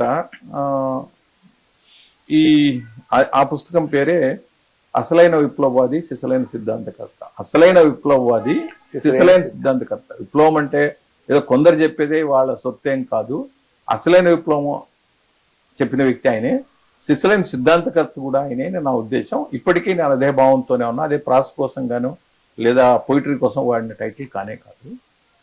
ఈ చూసి రాజేందర్ రెడ్డి, సార్ చాలా బాగుంది ఇది, నేను పుస్తకం వేసుకుంటాను, ఇంకా కొన్ని రాశారు కదా అని. అదే సంవత్సరం జూలైలో ఆయన దాని 2వ ఎడిషన్ వేశారు. అప్పుడు 16 వ్యాసాలతో 110 పేజీలతో వచ్చింది పుస్తకం. ఆయన మొదట 3000 కాపీలు వేసాడు, తర్వాత 5000 కాపీలు వేసినట్టున్నాడు. ఆయన చాలా మందికి డిస్ట్రిబ్యూట్ చేశాడు. చాలా విగ్రహాలు ప్రతి మండలంలో కూడా గాంధీ విగ్రహం పెట్టే ఉద్యమం లాగా చేశాడు. వెళ్ళింది. అక్కడ ఇంకో విషయం చెప్పాలండి, కరోనా రావడం ఒకటి, గాంధీ 150వ జయంతి సంవత్సరం ముగిసినప్పుడు కన్నా తర్వాత డిసెంబర్లో పెద్ద ఎత్తున చర్చ వచ్చింది. సిఏఏ గురించి చర్చ, సిటిజన్షిప్ అమెండ్మెంట్ యాక్ట్ వచ్చినప్పుడు అంతకు ముందున్న ఆచ్ఛాదనలను వదిలేసి లెఫ్ట్ రైట్ అనుకుంటా ఎవ్రీబడి స్టార్టెడ్ లైకింగ్ గాంధీ. మీరు గమనించారు లేదో, మన మీద ఇక్కడ మూడు రాజధానుల వ్యవహారం వచ్చింది. మనకి అంత దృష్టి ఉందో లేదో తెలియదు, కానీ గమనిస్తే డిసెంబరు ఆ ప్రాంతంలో గాంధీ మీద విపరీతంగా అభిమానం పెరిగింది. సో కరోనా వచ్చింది 2020 మార్చి నుంచి. సో ఇదే అనుకున్నప్పుడు వైఎస్ఆర్ శర్మే కదా, అవును వైఎస్ఆర్. ఆయన ఇలా మాట్లాడుతున్నప్పుడు ఏదైనా చేస్తే బాగుంటుంది మీరు కాలం అంటే, ఇలా గాంధీ గురించి చేద్దామండి అంటే అలాగే అన్నారు. అది మొదలయ్యడం కొంత ఆలస్యం అయింది. ఏదో మాటల మధ్య మీరు మాట్లాడుతున్నప్పుడు మనం కూడా చేద్దామండి అన్నారు. సో అది మొదట మీతో మొదలెట్టాం మనం. జూలై ఫస్ట్ వీక్ లో మొదలెట్టినట్టున్నాము. సూర్యాలోనే మొదలు. అవును, అప్పుడు ఆ గాంధీయ మార్గము అన్న మాట అది అంటారు కానీ అది మీరు పెట్టింది. ఇప్పుడు యాక్చువల్ గా సభాముఖంగా చెప్పే అవకాశం కలిగింది. అంటే మీరు ఎంత హోంవర్క్ చేస్తారో కూడా ఆ రోజు నాకు బోధపడింది. ఎందుకంటే నేను కూడా మాటల్ని ఎవరు ఎన్ని చెప్పినా నేను దాన్ని స్వీకరించను. వాళ్ళు ఏం చేస్తారు అని మీరు టైటిల్కి చాలా వర్క్ చేశారు. నాకు ఫోన్లో చాలాసేపు డిస్కస్ చేశారు. ఇదే మాట చెప్పారు, ఏం మాట్లాడినా ఏం ఆలోచన చేసినా మీ All India Radio title Gandhi మార్గం గుర్తుకొస్తుందండి అని అన్నారు. యాక్చువల్గా గాంధేయ మార్గం అనాలి పండితులు సంస్కృతి. అయితే హిందీలో గాంధీ మార్గ్ అంటాం, దానికి దగ్గర ఉందని మా వాళ్ళు గాంధీ మార్గం అన్నారు. హాయిగా కూడా ఉంది. గాంధీయ మార్గం అంటే మనకి గాంధారి ఏదైనా రావచ్చు. సో మీరు అక్కడ ఇదే బాగుందండి, ఇదే బాగుంది, ఇది ఎలా ఉంటుంది అని అన్నారు. మీరు ఆ పేరుతోనే సూర్యలో మొదలెట్టారు. నిజానికి గాంధీయ మార్గం అంటే ఓ రకంగా అన్డెమోక్రటిక్ కూడా, అంటే ఇంకేం లేదా అని నేను అది కూడా అంగీకరించాను. ఇదేంటంటే క్యాచీగా ఉంది అని తీసుకోవడం తప్ప దాంట్లో వేరే పరిష్కారం లేదంటే గాంధీకి మించిన వ్యక్తి రేపు రావచ్చు. కాబట్టి గాంధీయే అబ్సల్యూట్ అని నేనేం అనుకోవడం. ఇప్పటి పరిస్థితుల్లో ఇప్పటి క్వాంటమ్ ఆఫ్ నాలెడ్జ్ ఈ దారులు వాటిలో చూస్తే is more relevant, more meaningful అనే దీంట్లోనే తీసుకోవాలి. దాంట్లో కూడా అది సూర్యలో మొదలైంది గాంధీయ మార్గం అని మీరు మంచి లోగో కూడా చేశారు. అది వీలైతే ఒకసారి పెట్టించండి. మన శర్మ గారు, సార్ మనం మొదలెడదాం అనుకున్నాము, ఇది ఆలస్యం అయిపోయింది అన్నారు. అవునండి, వాళ్ళు మొదలెట్టేస్తారు, ఏం చేద్దాం మన దాంట్లో మొదలెట్టేద్దాం అన్నారు. అంటే అప్పుడు బహుశా 20th ఆ ప్రాంతం అనుకున్నాను. మరి ఏంటి ఎప్పుడన్నా చేద్దామండి అన్నారు. సరే ఆదివారం తీసుకుందాం మనం అన్నాడు. అటు దగ్గర చూస్తే 27 అబ్దుల్ కలాం బర్త్డే. సో 26 ఆదివారం అయింది. అంటే 2020 జూలై 26. పురాణి ఆయన గాంధీ పేరు ఎక్కడా చెప్పలా అబ్దుల్ కలాం. ఆయనకు తెలుసు పేరు చెప్తే మళ్ళీ సంచలనం చెప్పు, కానీ గాంధీ ప్రిన్సిపల్ మొత్తం పాటించారు. Providing urban amenities in rural area, అంటే సిటీలో ఏవైతే ఉన్నాయనుకుంటున్నామో అలాంటి ఫెసిలిటీస్ గ్రామాల్లో రూరల్లో ఇస్తే వీళ్ళంతా అర్బన్కి వెళ్ళరు, కాలుష్యం పెరగదు అనే ఉద్దేశం.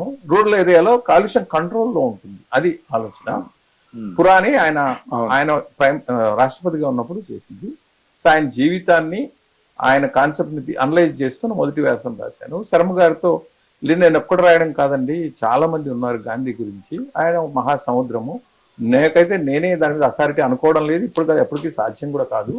అయితే మీరు ఒక పని చేయండి, ఒక 5-6 వ్యాసాలు మీరు రాయండి, కాలం స్థిరపడుతుంది, తర్వాత మీరు ఎట్లా చెప్తే అట్లా చేద్దాం. ఆయన గాంధేయం ఓ గాంధీయం అని ఆయన పెట్టాడు. మీరేం గాంధీయ మార్గం అని మీరు అన్నారు, గాంధేయం ఓ గాంధీయం, గాంధేయం ఓ గాంధీయం. నేనేంటంటే రాయడము, ఇంకా మీరు పత్రిక అది ఎలా డిజైన్ చేసుకోవాలి, ఎలా మార్కెట్ చేసుకోవాలి, ఎలా ప్యాకేజింగ్ చేయాలని మీ ఇష్టం, మీ డొమైన్ అది. I need not interfere in that అని నేను అనుకుంటాను. దాంట్లో వెటకారం కొందరు ఆయన ఆయుధమే వాడలేదండి, గాంధీయం ఎలా అవుతుంది అని అడిగిన వాళ్ళు కూడా ఉన్నారు. అది వాళ్ళ ఆలోచన. అయితే ఆయన ఆలోచన కూడా ఇందులో విభేదించాల్సింది ఏం లేదని నేను అనుకుంటాను. ఎందుకంటే గాంధీయం అంటే అర్జునుడు వాడాడని, అంటే ఆయన ఆయుధానికి తిరుగులేదు. అంటే మహా విలువైంది, ప్రభావవంతమైంది, ప్రయోజనవంతమైన ఆయుధంగా మనం తీసుకున్నప్పుడు గాంధీ పాటించిన విధానం కూడా ప్రయోజనకరమైంది, ప్రభావవంతమైంది అనే ఉద్దేశంగానే మనం తీసుకోవాలి. అంటే మనకు ప్రాస ఈ యతులు ఇష్టం కాబట్టి అలా పెట్టుకున్నాము. ఇలాగా మొదలైంది. అది ఆంధ్రప్రభలో శీర్షిక 4 ఏళ్ళు దాటింది. ఇప్పుడు ఇటీవల ఏంటంటే మీరే రాయండి, మిగతా వాళ్ళు అక్కర్లేదు అని కూడా నాకు చెప్పడం. అది నేను కొందరికి ప్రామిస్ చేసి కొందరికి అడిగాను వ్యాసాలు. అలాంటప్పుడు వాళ్ళకి కొంత వ్యవధి ఇచ్చి ఆగస్టు 15 నుంచి నేనే రాద్దామని ఇప్పుడు నేను రాస్తున్నాను.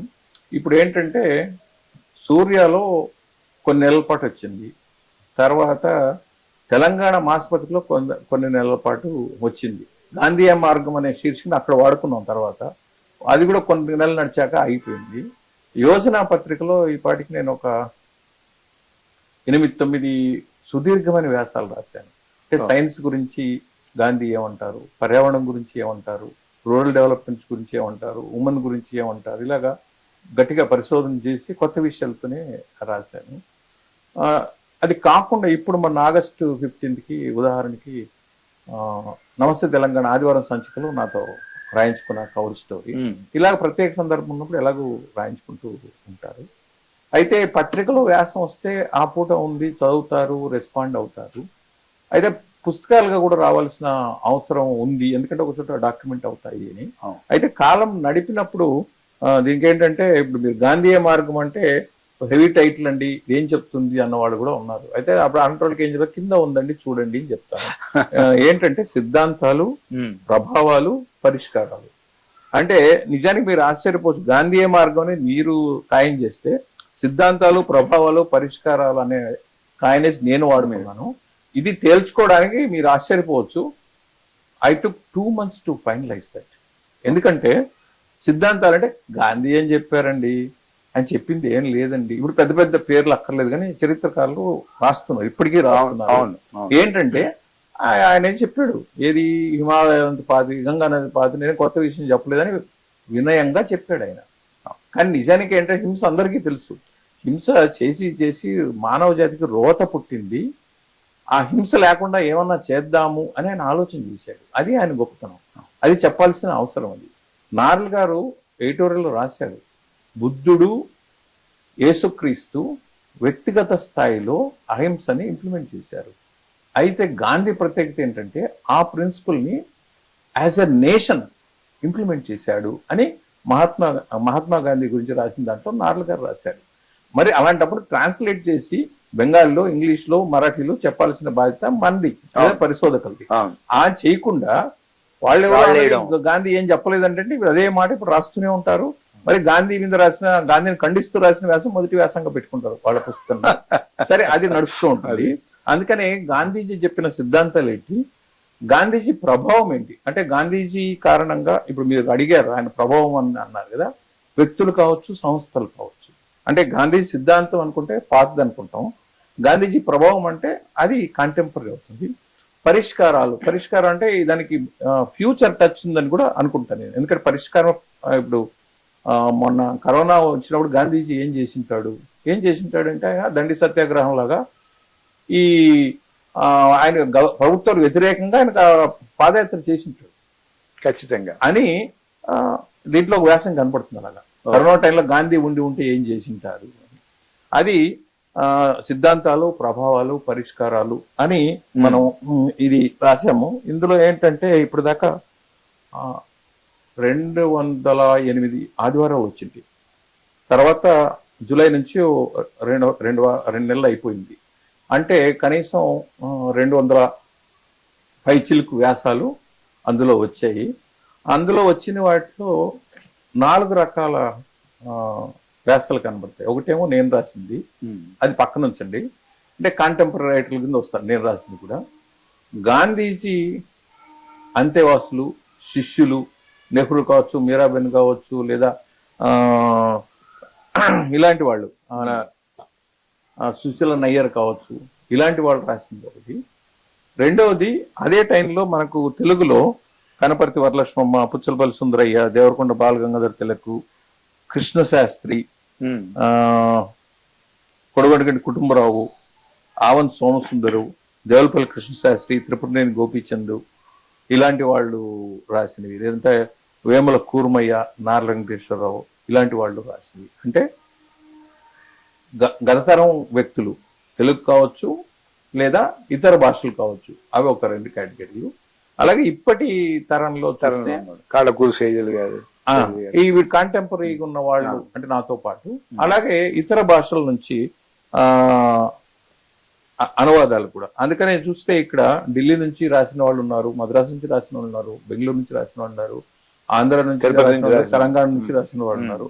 ఇప్పుడు ఆ పేర్లు అనుకుంటే మనకి పాతరం వాళ్ళు చూస్తే ఇప్పుడు తిరుమల రామచంద్ర, పెర్లెస్ బక్, Tripuraneni Gopichand, Devulapalli Krishnasastri, PV Narasimharao, కోడగడేంటి Kutumbarao, oven సోమసుందరు, ఇన్సెంట్ Shein, Gandhi, వి రామ్మూర్తి, అదే 200 days రాసిన పుస్తకం ఆయన వి రామ్మూర్తి, రామ్మూర్తి గారు. పద్మనాభ స్వామి, ఏ రామలింగేశ్వరరావు, మా ప్రభాకర్ మంతార, కాళకూరి శేషమ్మ, కాటా చంద్రహాసు, రామచంద్ర గుహ, D Vijayabhaskar, అరుణకాంతి, Mandali Buddhaprasad, Kottu Sekhar, Balamohan Das, Jayadev Babu, Jawaharlal Nehru, Miraben, Sushila Nayyar, Vemula Kurmayya, Narla Venkateswararao, C V Rajagopalarao, Chittoor Nagayya, B N Reddy, Ghantasala, Vayulal Subbarao, K Ramachandramurthy, Akkine Kutumbarao, Nandanuru Bhaskar Reddy, Rani Sivasankara Sharma, Syed Nazeer Ahmed, Jandhyala Jayakrishna Bapuji, Gaurav, Jandhyala Kanakadurga, Gabbidi Durgaprasad, Rohini Hattangadi, V K P Sinha, Devdat Patnaik,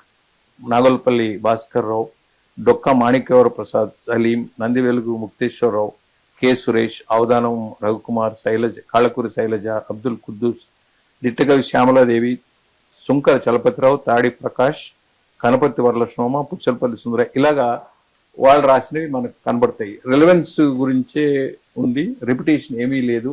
repetition అంటే దాన్ని ఆపేసేవాళ్ళం. ఆ మధ్యకాలంలో గ్యాప్ వచ్చినప్పుడు అడిగాను, కొంతకాలం అయింది కదా ఆపేద్దామంటే, లేదండి జనాలు చదువుతున్నారు, కొనసాగిద్దాం అన్నారు, అందుకని కొనసాగుతుంది. అయితే ఇప్పటికి ఈ 3 సంకలనాల్లో కలిపి 85 వ్యాసాలు వచ్చాయి. అయితే పుస్తకాలు రానివి ఇంకో 100 పైన ఉంటాయి. అయితే ఇప్పుడు ఆ కాలం ఇతరులు పాల్గొనే అవకాశం లేదు. ఈ మధ్య చేసిన మార్పు బహుశా ఇలాంటి 2 వాల్యూమ్ నేను తెస్తే తేవచ్చు. నెక్స్ట్ జనవరి 30కి ఒక వాల్యూమ్, అంటే వాల్యూమ్ 4, ఆ తర్వాత జనవరికి వాల్యూమ్ 5 వస్తుంది.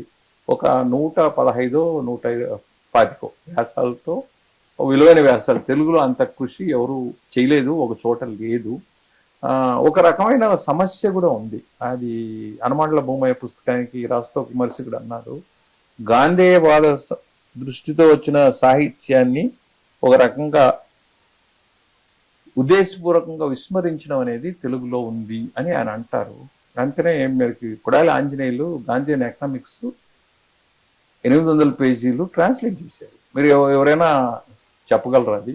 కాటూరు వెంకటేశ్వరరావు రోమన్ రోలా రాసిన గాంధీ బయోగ్రఫీని ట్రాన్స్లేట్ చేశారు. కనపర్తి వరలక్ష్మమ్మ మీరు చూస్తే ఫోటోలో గాంధీ పక్కన ఇద్దరే ఉన్నారు, ఇలాగ మనం కూర్చొని ఆయన మాట్లాడుతుంది. గాంధీ పక్కన సింగిల్ గా కూర్చోవడం అంటే చిన్న విషయం కాదు, ఆ స్థాయి నాయకురాలు. అయితే ఏంటంటే కనపర్తి వరలక్ష్మి చాలా ప్రోగ్రెసివ్ లేడీ. మనం సాహిత్యంలో కొడవటి కుటుంబరావు గారు ఎంత కృషి చేశారో, స్త్రీల విషయంలో, రచయిత్రుల విషయంలో తీసుకుంటే మనం, నా ఉద్దేశం వరకు కనపర్తి వరలక్ష్మిని ఆ స్థాయికి నిలబెట్టాల్సిన అవసరం ఉంది. అయితే మనం చదువుకోవడం లేదు అంటే మనం దానికి ఏం చేయాలో తెలియదు, కానీ ఇక్కడ నేను అది మాట్లాడాల్సిన విషయం కాదు. అందువల్ల అది కూడా ఏంటంటే ఒక 5-6 ఏరియాలో గాంధీకి సంబంధించి మనం విస్మరించామని నేను భావిస్తున్నానండి. స్త్రీల గురించి గాంధీ ఏం చెప్పాడు, రూరల్ డెవలప్మెంట్ గురించి ఏం చెప్పాడు, సైన్స్ గురించి ఏం చెప్పాడు, హెల్త్ గురించి ఏం చెప్పాడు, ఈ పర్యావరణం, ఈ విషయాలు దాదాపు చర్చకు ఇటీవల కాలంలో రాలేదు. ఇంతకుముందు చెప్పినట్టు ఆయన శత జయంతికి వచ్చిన సంచికలో కూడా, ఫ్యాసెట్స్ ఆఫ్ గాంధీ అనే సంకలనంలో కూడా ఈ 5-6 ఏరియాలు లేవు. ఎందుకు లేవని నాకు తెలియదు, కానీ లేవని మాత్రమే స్పష్టంగా చెప్పగలను. రెండవది, అరకొరగా మాత్రమే గమనించి ఒక బ్రాండింగ్ వేయడం అనేది అలవాటు అయిపోయింది. అది ఆయన కారణం కాదు, గాంధీకి సంబంధం లేదు. అది మన పరిమితి కావచ్చు, మన తెలివి కావచ్చు, దానికి మనం ఏం చేయలేము. ఆయన రెలవెన్స్ గురించే మాట్లాడుతున్నాను. ఆయన దేవుడు, భగవంతుడు అంటే నాకైతే అంగీకారం ఏం కాదు. ఆయన కూడా మనలాంటి వ్యక్తే. ఇంకా మాట్లాడితే మీకన్నా నాకన్నా కూడా అధ్వాన్నమైన నేపథ్యం నుంచి ఆయన వచ్చారు. సరైన ఉద్యోగం లేకుండా భార్య నగలు తాకట్టు పెట్టి ఆయన బ్రిటన్కి వెళ్ళి చదువుకున్నారు. మళ్ళీ వచ్చినాక ఉద్యోగం లేదు, అందుకని సౌత్ ఆఫ్రికాకి ఆయన వెళ్లాల్సి వచ్చింది. బ్రిటన్ లో చదువుకోవడం ఏంటి, మళ్ళీ సౌత్ ఆఫ్రికాలో ఉద్యోగం కోసం పోవడం ఏంటి? ఆయన వెళ్ళిన తర్వాత 1-2 ఏళ్ళు రాలేదు. ఎందుకంటే అంత తేలికైన వ్యవహారం కాదు. అప్పుడైతే 15 రోజులు 20 రోజులు ప్రయాణం ఉంటుంది షిప్ మీద. అలాంటి వ్యక్తి 5 మందికి అంత అధ్వానంగా లేదు. అలాగే ఆయన మామూలు వ్యక్తి అయితే అంత అధ్వానమైన నేపథ్యం నుంచి ఆ స్థాయికి వచ్చాడంటే అది ఆయనలో ఉన్న దృఢచిత్తం, సహేతుక ఆలోచన, పట్టువదలని ఇది. రెండవది ఎవరిని విభేదించేవాడు కాదు, ఒక పల్లెత్తి ఒక మాట దుబారాగా అనేవాడు కాదు. ఇప్పుడు భావజాల రీత్యా లోహియా నెహ్రూ దగ్గర ఉండాలి, వ్యక్తిగా అయితే is much closer to Gandhi. అందుకని మీరు గాంధీ చుట్టూ క్రిస్టియన్స్ ఉన్నారు, ముస్లిమ్స్ ఉన్నారు, హిందువులు ఉన్నారు, తెలుగు వాళ్ళు ఉన్నారు, ముస్లిమ్స్ ఉన్నారు, రకరకాలు మనకి కనబడతారు. ఆయన అందరినీ సంభాళించగలిగే సామర్థ్యం ఇంకా మీ మోడర్న్ పరిభాషలో చెప్తే మేనేజ్మెంట్ స్కిల్స్ ఆయనకి ఉన్నాయి. అందుకే మీరు రాజేంద్ర ప్రసాద్ చిన్న నాయకుడు కాదు. నెహ్రూకి చాలా సార్లు నీళ్లు తాగిచ్చిన నాయకుడు ఆయన. ఆయన చాలా బిగినింగ్ లోనే చంపారణ్ మూమెంట్ లో గాంధీకి పరిచయమైన వ్యక్తి, నెహ్రూ కంటే ముందు పరిచయమైన వ్యక్తి కృపలాని గాని రాజేంద్ర ప్రసాద్ గాని. ఇంకా పటేల్ చెప్పక్కర్లా, ఉక్కు మనిషి. ఇక్కడేమో నేతాజీ, ఇటువైపు చూస్తే రాజాజీ మహా చాతుర్యం ఉన్నవాడు, బోళా శంకర్ లాంటి మన ప్రకాశ్ పంతులు. ఇట్లా ఇంత మందిని ఆయన సంభాళించగలిగాడు. పుట్టిశ్రాములు ఆయన ఏంటంటే ఆయన లౌక్యం లేని వ్యక్తి, అయితే ఎంత పట్టుదల అంటే పుట్టిశ్రాములు లాంటి వ్యక్తి ఒక 10 మంది ఉంటే 20 ఏళ్ల ముందుగానే స్వాతంత్రం సంపాదించిండేవాడిని అని 40 ఏళ్ళు ఆయన మద్రాసులో చెప్పాడు. మరి అలాంటి వ్యక్తులు చాలా మంది ఉన్నారు. అంతమందిని ఆయన సంభాళించగలిగాడు. అది గాంధీ గొప్పతనం. అప్పటికి ఏంటంటే వీళ్ళంతా ఒకే భాషలో ఉన్నవాళ్ళు కాదు, ఇప్పుడు నేను మీకు చెప్పింది ఒకే ప్రాంతం వాళ్ళు కాదు, ఒకే కులం వాళ్ళు కాదు. ఇట్లాంటి సంభాళించగలిగే చాతుర్యము, అందులో పటాటోపం లేకపోవడం, అసత్యం లేకపోవడం, డ్రామాలు లేకపోవడం, నేరుగా చెప్పే విషయం వాళ్ళు. ఎక్కడన్నా మనం అర్థం చేసుకోలేదు అంటే ఒరిజినల్గా ఆయన ఏం చెప్పాడు వెరిఫై చేసుకుని మాట్లాడమని చెప్తాను. అంతేగాని వాట్సాప్లో ఎవరో ఫార్వర్డ్ చేశారు, ఏదో సంవత్సరం వేశారు అంటే ఇప్పుడు చాలా కుట్రలు కుతంత్రాలు అదే వ్యవహారంగా నడుస్తుంది కాబట్టి అంతలోని గుడ్డిగా నేను కీర్తించమని చెప్పను. విభేదించాలంటే విభేదించండి, అయితే సహేతుకంగా ఆలోచన చేసి విభేదించండి. అంతేగాని గాంధీ అంబేద్కర్ కూడా వాడు తిట్టుకున్నట్టు మనకేం లేవు. విభేదించేవాడు చాలా ఆత్మీయంగా ఉన్న సందర్భాలు ఉన్నాయి. అవి యాక్చువల్గా విభేదించే విషయాలు ఉంటే ఉండొచ్చు, అందుకని ద్వేషాలు ఏం లేవు. కానీ మనం అనుకున్నట్టు వాళ్ళకు లేని ద్వేషం మనకు రగిలిపోతూ ఉంటాం, దూషణలు చేసుకుంటూ ఉంటాం. గాంధీ గారి వ్యక్తిత్వం గురించి చాలా గొప్పగా మాట్లాడు, గొప్ప గొప్ప అంశాలన్నీ తెలిసాయి. అంటే బ్రీఫ్గా ఒకే వాక్యంలో చెప్పగలిగితే చెప్పండి, తర్వాత లాస్ట్ ప్రశ్న మూవ్ అయిపోదు. ఇప్పుడు మీ గాంధీ గారిని ఎంత చదివారు, గాంధీ గారి పుస్తకాలు చదివారు, గాంధీ గారి విద్యాభ్యాసాలు చేశారు, ఆయనలో అంతా గొప్పతనం ఏమిచ్చింది, అక్కడ బలహీనత ఎక్కడని మీకు ఏమైనా కనిపించింది? ఏదైనా బలహీనత ఏమైనా కనిపించిందా మీకు గాంధీలో? ఏదో ఒక చోట బలహీనతలు ఏమైనా ఆయనకు ఉన్నాయా? నిజంగా మాట్లాడడం, హింసను ఇష్టపడకపోవడం. అక్కడ కూడా ఏంటంటే కొన్ని సందర్భాల్లో హింస అవసరమైతే మీరు తీసుకోండి, స్వీకరించండి, అయితే అహింస అనేది హింస కన్నా 100 రెట్లు నయమైంది. ఇప్పుడు ఆ హరిలాల్ చెప్పాలి, ఆయన కుటుంబం గురించి చెప్పాలి. హరిలాల్ ఇలాగ వెళ్ళి చొక్కా పట్టుకున్నట్టు నిన్నే ఎవరో కొడుతూ ఉంటాడు, నన్ను ఏం చేయమంటావు నీ కుమారుడిగా ఆయన అడిగిన మీరు. అందుకనే ఆయన లిటరేచర్ చూస్తే ఎక్కడ ఎవరికి లేనంత సౌభాగ్యం గాంధీకి ఒక విషయంలో ఉంది. 500 పేజీలు ఉన్న వాల్యూమ్స్ మనకి 100 కనబడతాయి, అంటే 50,000 పేజీలు. ఆయన రాసిన ప్రతిదీ ఉంది. మగపిల్లలు నన్ను టీచ్ చేస్తున్నారు, నేను ఏం చేయాలని ఒక అమ్మాయి అడిగితే ఆయన జవాబు చెప్తున్నాడు. అన్ని దాంట్లో అందులో మనకు కనబడతాయి. బలహీనత అని మీరు అన్నదంటే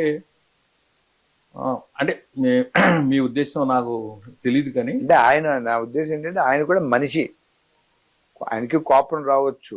ఆ కోపం వచ్చిన సందర్భంలో ఎలాగా ప్రవర్తించేవారు, ఎంత గొప్పవాడైనా ఏదో ఒక సమయంలో అదుపు తప్పడం, అలాంటి సందర్భం మీకు అంటే ఇంత చదివారు కాబట్టి ఎక్కడ కనిపించిందా? నాకైతే కనపడలా. లేదండి, ఆయన మనిషే, దానికి సందేహం ఏం లేదు. అలాగే ప్రేమ కలిగిన సందర్భాలు కూడా ఉన్నాయి, అవి కూడా మీకు చెప్పాలి. ఆయనకి బాగా ఇష్టం కలిగితేట భార్యకి కాఫీ చేసి ఇచ్చేవాట. ఈయనకి టీ ఇష్టమట, ఆమె కాఫీ ఇష్టమట. ఈయనకి అంటే మామూలు మన ఇళ్లలో కూడా ఇలాంటి చిన్న ఉంటాయి షేరింగ్ అని, అలాంటిది మనకు కనబడుతుంది. హరిలాలు మొదటి నుంచి ఆయనకి పెద్ద ఏకు లాంటి మనిషి, మేకు లాంటి మనిషి. ఆ మహానుభావుడు మీరు ఆశ్చర్యపోతారు, మన లక్డీ కపూర్లో సత్యాగ్రహి ట్రేడర్స్ అనే ఒక షాప్ కూడా పెట్టాడు. మళ్ళీ అది కూడా పేరు సత్యాగ్రహి ట్రేడర్స్. ఆ మహానుభావుడేమో అమ్మకి నాయనకి చెప్పకుండా ఇదిగో మా మేనమామ గారు పెళ్లి చేస్తారు, మన ఇళ్ళలాగానే అమ్మ నాయనకి చెప్పకుండా, వాళ్ళకి ఇష్టం లేకుండా, ఆమోదం లేకుండా పెళ్లి చేస్తారు. మళ్ళీ ఆమె ఈయన భరించలేక ఇబ్బంది పడడం, ఆమె చనిపోవడం, ఇంకెవరునో ఆయన చేయడం, ఆ అమ్మాయి కొట్టడం, మరదలు, ఇలాంటి మనకి చాలా కనపడతాయి. అలాంటప్పుడు ఏంటంటే ఈ స్వతంత్రోద్యమం కన్నా నీ సమస్య ఎక్కువైందని కూడా గాంధీ అన్న సందర్భాలు ఉన్నాయి. గాంధీ చివరి దాకా హర్లాలు సతాయించాడు. ఆయన 1948 జూన్ జూలైలో చనిపోతాడు హరిలాల్. అంటే చివరి దాకా ఆయన ఇబ్బంది ఉంది. అయితే మీరు ఇక్కడ అన్నారే, ఈ విషయానికి గాంధీ సినిమాలో ఒక షాట్ ఉంటుంది. పటేలు, నెహ్రూ అంతా కూర్చొని మాట్లాడుతుంటారు. చాలా సీరియస్గా డిస్కషన్ నడుస్తూ ఉంటుంది. నడుస్తుంటే గాంధీ గారు టకటకడా నడుచుకుంటూ వెళ్ళి ఆవుకి గడ్డి వేసి మళ్ళీ వచ్చి కూర్చుంటాడు. అంటే అన్ని పనులు జరుగుతున్నప్పుడు ఆవుకి గడ్డి వేయడం అనేది అంత ప్రధానం కాదు అనుకుంటాం, ఎందుకంటే దేశం సమస్య కదా అని మనం అనుకుంటాం. కానీ ఆయన మల్టీ టాస్కింగ్ ఏంటంటే ఆ కాసేపులో మిస్ అయింది కూడా అందుకోగలనని ధైర్యం ఆయనకుంది. అది అక్కడ ఆయన వేయకపోతే దాన్ని అటెండ్ అవుతారో లేదో అని కన్సర్న్ ఉంది. కాబట్టి లోపాలంటే ఆయనకి ఇప్పుడు భార్యతో ఇప్పుడు చెప్తారు, మన ఆయన భార్యని కొట్టారని, విభేదించారని. ఆ విషయం కూడా గాంధీయే రాశాడు. గాంధీ రాయకపోతే తెలిసినది ఏం కాదు. ఇప్పుడు మనలాంటి పెద్ద మనుషులు అయితే అన్ని రాస్తామంటే నాకు నమ్మకం లేదు. అయితే ఆ రోజు ఆయన అలా దురుసుగా ప్రవర్తించడం, తర్వాత ఆయన జీవితంలో ఎప్పుడు దురుసుగా ప్రవర్తించలేదు. పైపెచ్చు సత్యాగ్రహం అనే కాన్సెప్ట్ రిఫైన్ అవడానికి కస్తూరిబా నాకు టీచర్ అంటాడు. ఎట్లా అంటే ఆమె బయట తోస్తాడు, ఏదో వచ్చింది ఏది అంటే యాక్చువల్గా ఒక గెస్ట్ వచ్చాడు, ఆయన టాయిలెట్ కడగాలినే, కడగలేదు, కడిగితే నవ్వుతూ కడగలేదు, నువ్వు మొహన్ చిట్లించుకొని కడిగావు అనే ఉద్దేశం అక్కడ. మాట వచ్చింది, అర్ధరాత్రి వెళ్ళిపో అనేది అన్నారు, నేను వెళ్ళిపోతానని ఆమె వింటుంది. మామూలు సరే. అంటే అక్కడ ఆమె నిలబడి, ఏంటిది నువ్వు దేశం కాని దేశం, అర్ధరాత్రి నన్ను వెళ్ళమంటే ఎలాగా, నీకేమన్నా బుద్ధి జ్ఞానం ఉందా అంటే ఆయన ఆలోచన చేసి అంత వ్యతిరేక పరిస్థితిలో కూడా ఆమె స్టబార్న్గా ఆమె నిర్ణయం వైపు నిలబడింది. అది కస్తూర్బా గొప్పతనం. అందుకని ఆయన సత్యాగ్రహం అనే కాన్సెప్ట్కి నా టీచర్ అంటాడు. కానీ మన దౌర్భాగ్యం ఏంటంటే కస్తూర్బా గురించి నేను మొన్న స్టడీ చేశాను. 2 తేదీలు ఎక్కడా లేవు. ఆయన పుట్టిన తేదీ చెప్తారు, చనిపోయిన తేదీ చెప్తారు. ఆగాఖాన్ ప్యాలెస్లో చనిపోయింది 44లో. గాంధీ పుట్టిన సంవత్సరం ఆయన గాంధీ కంటే ఒక 4 నెలలు పెద్దది అని కూడా అంటారు. కాబట్టి ఇలాంటి సందర్భాల్లో ఆయన వీక్నెస్ అంటే బలహీనం కనపడతాయి. ఇప్పుడు బ్రిటన్లో చదువుతున్నప్పుడు ఒక స్త్రీ ఆయన్ని ఇష్టపడితే ఆయన దాదాపు నేను పాతాళం అంచు దాకా వెళ్ళి నేను కళ్ళు తెరిచి మళ్ళీ వెనక్కి వచ్చానని రాసుకున్నాడు. అలాగే ఏమన్నా ఇంకెక్కడ చూస్తే కాకినాడలో వస్తున్నప్పుడు ఒక చెడ్డ ఆలోచన వచ్చింది, నేను దిగజారని నేను భావిస్తున్నాను అని ఆయన చెప్పుకుంటాడు. కాబట్టి ఆయన మానవ మాత్రుడే. అయితే ఏంటంటే ఆయనలో గొప్పతనం ఏంటంటే ఆత్మ సంశయము, విఘ్నత, సంయమనం ఉండడం మనకు కనబడదు. ఆయన దూషించిన సందర్భాలు కనబడవు. నాయకులు కూడా రకరకాలు, పోనీ ఈ నాయకుల పరిమితులు తెలియవు అంటే ఖచ్చితంగా తెలుసు. అయితే అవి ప్రధానం కాదు. అవి ప్రధానం అయితే మన లక్ష్యం దెబ్బతింటుంది. ఆ లక్ష్యం ఏంటి? బ్రిటిష్ని బయటికి పంపాలి. అప్పుడు కూడా ఆయన నెహ్రూని ఎంపిక చేశాడా, పటేల్ను వద్దన్నాడా, నేతాజీని కానన్నాడా అంటే అది మనం చదువుకుంటే తెలుస్తుంది. నెహ్రూ ఆయన ఛాయిస్ కాదు. ఆ విషయము దేశం విడిపోవాలా అని నిర్ణయం తెలిపింది నెహ్రూ, గాంధీతో చర్చించి కాదు. గాంధీ ఆమోదం లేదు దానికి. ఆయన 1948 ఫిబ్రవరిలో అటువైపు వెళ్ళాలి, లాహోర్ వైపు కాలినడకన ఒకే దేశంగా ఉండాలి అనే ఉద్దేశంతో ఆయన ఆలోచన చేశారు. అయితే ఈయన వెళ్తే మళ్ళీ అది కూడా సాధించుకొస్తాడు అని అనుకున్న వాళ్ళు ఆయన్ని తీశారు. ఇప్పుడు హిందూ పత్రిక ఆ రిపోర్ట్స్ అన్ని కలిపి ఒక 800 పేజీల పుస్తకం వేసింది, ఆయన అసోసినేషన్ సంబంధించిన డాక్యుమెంట్స్ అన్ని కలిపి.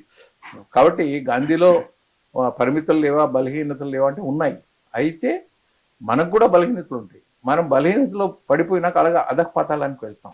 అయితే ఆయన అప్రమత్తంగా కళ్ళు తెరిచి, ఆయన ఎవరో చెప్తే నాన్ వెజ్ తింటే బలం వస్తుందంటే అక్కడ ఆయన రుచి చూసిన సందర్భాలు కూడా ఉన్నాయని మన ఆత్మకథలు మనకు కనబడతాయి. అందుకని భగవంతుడు అంటే నేనైతే ఒప్పుకోను. కాకపోతే ఏంటంటే is a more human being, more appropriate human being. ఇంకా ఆయనకన్నా మెరుగైన వ్యక్తి రేపు రావచ్చు, వచ్చినప్పుడు మనం స్వీకరిద్దాం, గౌరవిద్దాం. అంతవరకు అందుకనే కొందరు మిత్రులు ఏమంటారంటే కార్ల్ మార్క్స్ గాంధీ తర్వాత వచ్చి ఉంటే గాంధీ మార్గాన్ని కార్ల్ మార్క్స్ కూడా అంగీకరించేవాడు.